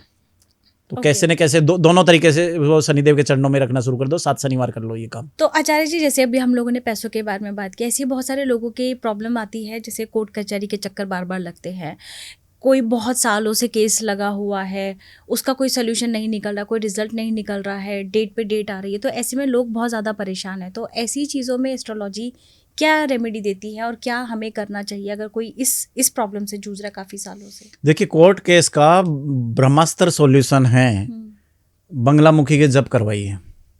अच्छा। या खुद करें, विधि विधान से, सिस्टम प्रोसीजर होता है इसका, ऐसा नहीं हमारा लिया बैठ के। इसका एक प्रोसीजर होता है, वो किसी विद्वान से जान लें, किसी के गाइडेंस में बंगलामुखी के जप करें या पंडित जी से करवाएं। उससे कोर्ट केस का रामबाण ब्रह्मास्त्र सॉल्यूशन हो जाता है। नहीं तो बजरंग बाण से भी कोर्ट केस का सॉल्यूशन होता है, हनुमान भावुक से भी कोर्ट केस का सॉल्यूशन होता है। तो ये किसको, मतलब उस घर के किसी एक मेंबर को करना चाहिए या फिर या तो जो इस पे केस है वो खुद करे, या उसका कोई रिलेटिव करे। अच्छा। उसकी मदर कर दे, उसकी वाइफ कर दे, उसका हस्बैंड कर दे, उसके कोई भी रिलेटिव कर दे। वो भी नहीं हो सकता तो किसी योग्य पंडित जी से करवाइए। इन तीनों में से जो भी कुछ करा सकते हो वो करवाइए, आराम डेफिनेट आता है। इसके अलावा भी कुछ और भी होते हैं, जैसे आप वास्तु करते हैं तो कहीं ना कहीं इसके में वास्तु दोष भी देखा जाता है कि वास्तु दोष की वजह से भी इस तरह। देखिए, कोर्ट केस कब होता है? जब उसका नॉर्थ वेस्ट खराब होता है। जैसे ही उस व्यक्ति का नॉर्थ वेस्ट खराब होगा, उस व्यक्ति के ऊपर कोर्ट केस लगना ही लगना है। अच्छा। लगना ही लगना है। तो नॉर्थ वेस्ट बैलेंस कर दे, नॉर्थ वेस्ट में टॉयलेट है तो वो रूम नेगेटिविटी रिमूव जाके टॉयलेट में लगा दें। हम वास्तु का बिना तोड़ फोड़ के भी इलाज करते हैं। अच्छा। जैसे मान लीजिए नॉर्थ वेस्ट में टॉयलेट आ गया, तो आप कहोगे तोड़ के दूसरी जगह बना लो, बंदा कहेगा ऑप्शन ही नहीं है मेरे पास, क्या करें। हाँ। तो एक वॉशरूम नेगेटिविटी रिमूव नाम का प्रोडक्ट आता है, वो टॉयलेट में लगा दीजिए। अच्छा, ये प्रोडक्ट कहाँ मिलते हैं? मतलब हमारे यहाँ मिल जाते हैं ऑनलाइन। हमारे से पर्सनल कांटेक्ट करेंगे, हमारा फ़ोन नंबर आपका डिस्क्रिप्शन में मिल जाएगा, तो आप कांटेक्ट करेंगे तो वहाँ पे मिल जाएगा। वॉशरूम नेगेटिविटी रिमूवर टॉयलेट में लगा दीजिए। एक 91 का पिरामिड आता है, वो नॉर्थ वेस्ट में लगा दीजिए। नॉर्थ वेस्ट की दीवार के ऊपर स्वाड आते हैं, तलवार जिसे बोलते हैं, वो स्वाड लगा दीजिए, है ना। ये तीनों रेमेडी करिए, ये कोर्ट केस जीतने में बहुत मदद करती है। फिर आप चाहते हो गवर्नमेंट आपके फेवर में हो जाए, तो अशोक का पिलर लगा दीजिए। अच्छा, अशोक का पिलर आप नॉर्थ वेस्ट में लगा दीजिए। ओके। तो उससे गवर्नमेंट फेवर में हो जाती है। तलवार लगाओगे तो उससे कोर्ट केस फेवर में होना शुरू हो जाएगा। नॉर्थ वेस्ट में टॉयलेट है तो वॉशरूम नेगेटिविटी रिमूव लगाओ। तो नॉर्थ वेस्ट की पावर को यदि 108 गुना पावरफुल कर दिया जाए तो कितना अच्छा होगा। एक आप नॉर्थ वेस्ट ठीक किया, एक आप उसको 108 गुना ज़्यादा पावरफुल कर दोगे तो कितना अच्छा होगा। तो नॉर्थ वेस्ट में 91 का एक पिरामिड लगा दीजिए। एक पिरामिड के अंदर 91 पिरामिड लगे हुए आते हैं। अच्छा, वो लगा दीजिए, नॉर्थ वेस्ट इनहेंस हो जाएगा। ओके। तो ये जो आपने कहा कि जैसे कोर्ट कचहरी के जो ये केसेस आते हैं, जो इंसान इससे जूझ ही रहा है बहुत टाइम से, तो इसका एक एस्पेक्ट है कि आप एस्ट्रोलॉजी में ये उपाय कर सकते हैं, और अगर वास्तु में अगर आपको ये दोष दिखाई दे रहा है तो आप ये उपाय कर सकते हैं। हमारा ये मानना है वास्तु के उपाय और ज़्यादा ईजी है। अच्छा, है ना। कुंडली से भी ज़्यादा ईजी है। वास्तु में तो क्या, एक बार करना है, छोड़ दिया, वो लाइफ लॉन्ग रिजल्ट देता रहेगा। तो हमारा ये मानना है अब उस व्यक्ति को वास्तु का उपाय भी कर लेना चाहिए और कुंडली के भी छोटे मोटे उपाय कर लेने चाहिए। दोनों उपाय एक साथ पावर करनी चाहिए। अब उसके साथ फाइट करने वाली, उसके फेवर में करने वाली काम को कौन दो चीज़ होगी। एक वास्तु को ठीक कर लिया आपने तो वास्तु चीज़ों को फेवर में करेगा, कोर्ट केस है तो कोर्ट केस जितवाने में हेल्प करेगा। इधर से आप बंगलामुखी की पूजा भी कर रहे हो, इधर से आप बजरंग बाण कर रहे हो, इधर से हनुमान भावुक कर रहे हो, इधर से आप पूजा करी, एक पावरमैन की कुंडली के द्वारा हेल्प ली, इधर से आपने वास्तु के द्वारा, तो डबल हेल्प मिल जाती है। तो दोनों चीज़ों को हम पैरेलल बैलेंस करते हैं। उस व्यक्ति को हम किसी के भी हम देखते हैं तो हम उसके वास्तु के भी उपाय बता देते हैं और हम उसके कुंडली के भी उपाय बता देते हैं। इवन टेलीफोनिक कंसल्टेंसी में भी बता देते हैं। अच्छा। Without any extra charge. है ना। नहीं तो लोग विजिट के तो 1-1 लाख रुपए ले लेते हैं। लोग बोले घर जाओ विजिट करो। भाई घर जाने की क्या जरूरत है, आप अपनी प्रॉब्लम बताइए, यहाँ बैठे सॉल्यूशन लीजिए, यहाँ बैठे बैठे ठीक हो जाएगा वो। आजकल हर वास्तु के, हमारे पास हर वास्तु का इलाज है प्रॉब्लम का, और वो भी बिना तोड़ फोड़ के इलाज है कि आपको तोड़ फोड़ करने की कोई जरूरत नहीं है। नहीं, लोग तो कहते हैं तोड़ करके बनाओ, तोड़ करके कहाँ बनाए, छोटा सा घर होता है। बिल्कुल। बड़ी बड़ी सिटियों में छोटे छोटे 60 गज के 108 गज के छोटे छोटे घर होते हैं, उनमें तोड़ करके दूसरी जगह बनाने का तो ऑप्शन ही नहीं होता, और बनाएंगे कहाँ? ऊपर घर है, ऊपर फ्लैट है, नीचे फ्लैट है उसके। फ्लैटों में तो सिस्टम भी है ना कि आप तोड़ के बना लो। हाँ, तो इसका बेस्ट रेमेडी यही है कि आप बिना तोड़ फोड़ के कुछ वास्तु के इंस्ट्रूमेंट लग जाते हैं, वो लगाइए और वो आप आराम लीजिए। 15 दिन में रिजल्ट आने शुरू हो जाते हैं। अच्छा, ठीक है। तो अभी हम लोग नेक्स्ट मैं आपसे जानना चाहती हूँ कि जैसे मान लीजिए कि किसी की नौकरी नहीं लग रही है, चाहे वो गवर्नमेंट की बहुत टाइम से तैयारी की जा रही है लेकिन गवर्नमेंट नौकरी नहीं लग रही है, या फिर एक ड्रीम जॉब जो हम लोग सोचते हैं कि भाई मुझे इस कंपनी में काम करना है लेकिन वो लग नहीं रही, बहुत ट्राई कर रहे हैं, लगता है कि भाई लग जाएगी लेकिन नहीं लग पा रही, मतलब जॉब से रिगार्डिंग। देखो, गवर्नमेंट जॉब पाने का मैं बड़ा आसान से उपाय बताता हूँ। गवर्नमेंट जॉब जब तक सूर्य ठीक नहीं करोगे, गवर्नमेंट जॉब नहीं लगेगी, ये चीज़ समझ लीजिए। अच्छा, ठीक है। देखिए, आप देखो, सबसे ज़्यादा गवर्नमेंट एम्प्लॉयज़ या IAS IPS सबसे ज़्यादा बिहार के लोग सबसे ज़्यादा गवर्नमेंट एम्प्लॉयज़ है। क्यों हैं? क्योंकि उन्हें जन्म से ये सिखाया जाता है, बेटे जन्म से लेकर डेथ तक जब तक तू जिंदा है सूर्य भगवान की पूजा जरूर करनी है। वो डेली रूटीन में गायत्री मंत्र करता है, गायत्री मंत्र करने से सूर्य ठीक होता है। डेली रूटीन में सुबह लोटा लेके सूर्य को जल देगा आपको, उससे भी सूर्य ठीक हो रहा है। सूर्य के मंत्र जब भी करेगा, वो सूर्य की पूजा वो उसने ज़िंदगी भर करनी है, तो सूर्य का तो उसका बहुत स्ट्रांग हो गया। सूर्य बहुत स्ट्रांग हो गया तो वो बहुत ज़्यादा हार्ड वर्किंग भी होगा। गवर्नमेंट जॉब उसकी लगनी यही वजह है कि आप इंडिया में हर स्टेट का रेशो निकाल लीजिए, सबसे ज़्यादा रेशो आपको बिहार के लोगों को मिलेगा जो IAS IPS है, गवर्नमेंट एम्प्लॉइज है, क्योंकि उनका सूर्य तो स्ट्रांग है, वो कम मेहनत करेंगे उसमें भी सक्सेस मिल जाएगी, उनकी जॉब लगनी है। तो सबसे पहले तो सूर्य के 3 उपाय करिए। सूर्य को एक तांबे के लोटे के अंदर जल दीजिए, लाल मिर्च के 36 दाने डाल के, 36 लाल मिर्च के दाने डाल के सूर्य ग्रह को जल देना है, पहला उपाय। दूसरा, आपको क्या करना है? गायत्री मंत्र करना है डेली। गायत्री मंत्र करने से भी सूर्य स्ट्रांग होता है। तीसरा, आदित्य हृदय स्तोत्र करे, सूर्य ग्रह के मंत्र जप करे, ओम नमो भगवते वासुदेवाय का जप करे। ये 4-5 रेंडमली उपाय करिए, गवर्नमेंट जॉब लगनी शुरू हो जाएगी। पांचवा क्या करते हैं हम, किसी भी व्यक्ति की जॉब लगानी है तो नॉर्थ दिशा से, घर में जो नॉर्थ दिशा होती है, नॉर्थ दिशा का से जॉब लगती है, तो नॉर्थ दिशा में 91 का एक पिरामिड लगा दीजिए। 91 का पिरामिड लगा दिया, उसकी जॉब लगनी शुरू हो जाएगी, अपॉर्चुनिटी आनी शुरू हो जाएगी। नॉर्थ दिशा में थोड़ा सा ब्लू कलर कर दीजिए, वाटर कलर आता है जो कि दीवार पे कर सकते हो, नहीं तो आप एक जो पोस्टर सा बना हुआ आता है, क्या बोलते हैं, वॉलपेपर आप नॉर्थ दिशा में ब्लू कलर का लगा दीजिए। एक वाटर फाउंटेन लगा दीजिए, एक 91 का पिरामिड लगा दीजिए, थोड़ा सा चांदी रख दीजिए, वाटर फाउंटेन में क्या होगा, पानी बह रहा है। नॉर्थ क्या है? बहता हुआ पानी। नॉर्थ रुका हुआ पानी नहीं है, बहता हुआ पानी। क्योंकि कस्टमर क्या है? आता हुआ कस्टमर। रुका हुआ कस्टमर आपके कई काम का नहीं है, आपके पास तो कस्टमर का फ्लो होना चाहिए। एक गया, दूसरा आया, दूसरा गया, तीसरा आया। एक कस्टमर से क्या कर खर्चा थोड़ी चलेगा। तो कस्टमर का फ्लो क्या है? आपका नॉर्थ है। तो बहता हुआ पानी क्या है? वो नॉर्थ है, वो नॉर्थ है, वाटर जोन है। नॉर्थ को वाटर जोन मानते हैं। तो बहता हुआ पानी, वहाँ पे वाटर फाउंटेन लगाओ और उसको 24 घंटे चलता रहे। पानी बह रहा है मतलब कस्टमर पानी की तरह आपके पास बहते हुए आएंगे, है ना। तो ये 5-6 उपाय करिए, नॉर्थ अच्छा हो जाएगा, कस्टमर आने शुरू हो जाएंगे। और ज़्यादा अच्छा करना है आपको, आप अपने बुध ग्रह को अच्छा कर लीजिए। बुध ग्रह अच्छा करने के बड़े आसान उपाय। रात को आप वो भिगो दीजिए हरा मूंग, और सुबह हरा मूंग पक्षियों को डाल दीजिए। पहला उपाय, इससे बुध ग्रह ठीक हो जाएगा। दूसरा उपाय, नॉर्थ दिशा में एक कटोरी में हरे मूंग डाल के रख दीजिए, इससे भी बुध ठीक हो जाएगा। तीसरा उपाय, हिंजड़ों को आप वस्त्र दे दीजिए। अच्छा, हिंजड़ों को आप हरे कलर के वस्त्र दे दीजिए, हरे कलर के वस्त्र दे दीजिए, चूड़ी श्रृंगार की वस्तु दे दीजिए, इससे बुध ठीक हो जाएगा। 5वां उपाय, आप छोटी छोटी कन्याएं लीजिए। छोटी छोटी कन्याएं जो 10 वर्ष से छोटी कन्याएं हो, तो उन छोटी छोटी कन्याओं को क्या करना है? खाना खिलाना है। उन छोटी छोटी कन्याओं को वस्त्र देने हैं, इससे भी बुध ग्रह ठीक हो जाएगा। आप तोता लीजिए, मार्केट में जाइए और एक तोता खरीदिए, पिंजरे सहित तोता खरीदिए, और उस तोते को उसी समय उड़ा दीजिए। आपने क्या किया? बुध को बंधन से आज़ाद कर दिया। अच्छा, बुध ग्रह कौन था? तोता था। उसको आज़ाद कर दिया। बुध ग्रह, तोता प्रसन्न हो गया, बुध प्रसन्न हो गया आपके ऊपर, बुध ग्रह ठीक होता चला जाएगा। ये 4-5 उपाय करिए, बुध बल्ले बल्ले। और भी कर सकते हो, गणेश जी के मंत्र जप कर लीजिए, गणेश जी के सर पे दुर्बा चढ़ा दीजिए, है ना। दुर्गा जी को जाके साड़ी चढ़ा दीजिए। दुर्गा जी क्या है? दुर्गा जी क्यों पकड़ा? दुर्गा जी बुध की देवी है। बोला ना मैंने, शुक्र के जैसे बाप को पकड़ा हमने, है ना, शनि के बाप को पकड़ा। वैसे ही दुर्गा जी क्या है? शुक्र की देवी है और बुध की देवी है। तो इससे शुक्र और बुध दोनों प्रसन्न हो जाएंगे। शुक्र प्रसन्न होगा, पैसा आएगा। बुध प्रसन्न होगा, कस्टमर आएगा, नौकरी लग जाएगी, इंटरव्यू लग जाएंगी, है ना। गणेश जी क्या है? बुध के देवता है। गणेश जी को सबसे प्रिय क्या है? क्या देना है? गणेश जी को आप जाके जलेबी चढ़ाओगे, क्या फायदा? जलेबी पसंद नहीं है गणेश जी को। गणेश जी को जाके तरबूज चढ़ाओगे, क्या फायदा? तरबूज भी नहीं पसंद है। कभी नाराज हो गए तो गड़बड़ हो जाएगा। तो जो उनको प्रिय सबसे ज्यादा क्या है? लड्डू। तो बूंदी वाले लड्डू उनको गणेश जी को जाके खिलाओ, प्रसन्न हो जाए। मेरी फेवरेट चीज़ ले आया। जैसे बच्चे को सबसे ज़्यादा पसंद क्या? खिलौने, चॉकलेट, आइसक्रीम। बच्चे को आप खाना खिलाओगे, खाना नहीं खाएगा, आइसक्रीम खिलाओगे, खा लेगा वो। तो गणेश जी का प्रसन्न कौन? लड्डू। तो लड्डू खिलाइए गणेश जी को। गणेश जी प्रसन्न हो जाएंगे। गणेश जी प्रसन्न हो जाएंगे, उसकी जॉब लगनी शुरू हो जाएगी। गणेश जी के सर पे जाके दुर्बा रख दीजिए, दुर्बा रखने से उन्हें बड़ी शांति मिलती है। गणेश जी के आगे जाके दीपक जलाइए, गणेश जी के सर पे थोड़ा सा जल चढ़ा दीजिए। गणेश जी प्रसन्न, बुध प्रसन्न, बुध प्रसन्न, नौकरी नौकरी, इंटरव्यू, पैसा ही पैसा। कितने टाइम तक हम लोगों को करना पड़ेगा अगर कोई इस प्रॉब्लम से कम से कम 3 महीने, कम से कम 3 महीने से 6 महीने तक हम उपाय करवाते हैं। अच्छा। क्योंकि एक एनर्जी, एक नेगेटिव एनर्जी है। पहले आप उपाय करोगे तो उससे अब उस ग्रह की नेगेटिव एनर्जी कटेगी, फिर उस ग्रह का नेगेटिव एनर्जी पॉजिटिव एनर्जी में कन्वर्ट होगी। तो इन सब चीज़ों में थोड़ा थोड़ा टाइम लगता है।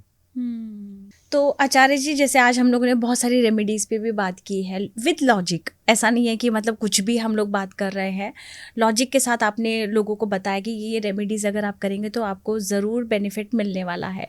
तो बहुत अच्छा लगा आपसे बात करके, और आपने हमारे दर्शकों की जो प्रॉब्लम जो आजकल हर इंसान फेस कर रहा है, आपने बहुत प्यार से उनको समझाया और बहुत सरल भी दिए। ऐसा भी नहीं है कि मतलब ऐसे आपने उपाय दिए कि जो इंसान कर ही ना पाए। इजी सेंस में आपने बताया, इजी वे में बताया और सरल तरीके बताए जो कि हर इंसान अपने घर में आराम से कर सकता है। और अगर मैं बाकी के अपने दर्शकों से कहना चाहूँगी कि अगर आप एस्ट्रोलॉजी के बारे में जानना चाहते, सीखना चाहते हैं, तो आप आचार्य जी के साथ जुड़ सकते हैं। इनकी सारी डिटेल्स हमने अपने डिस्क्रिप्शन बॉक्स में दी हुई है। तो आचार्य जी, आपका बहुत बहुत धन्यवाद आने के लिए, अपना कीमती समय हमारे दर्शकों के साथ बांटने के लिए। Thank you so much.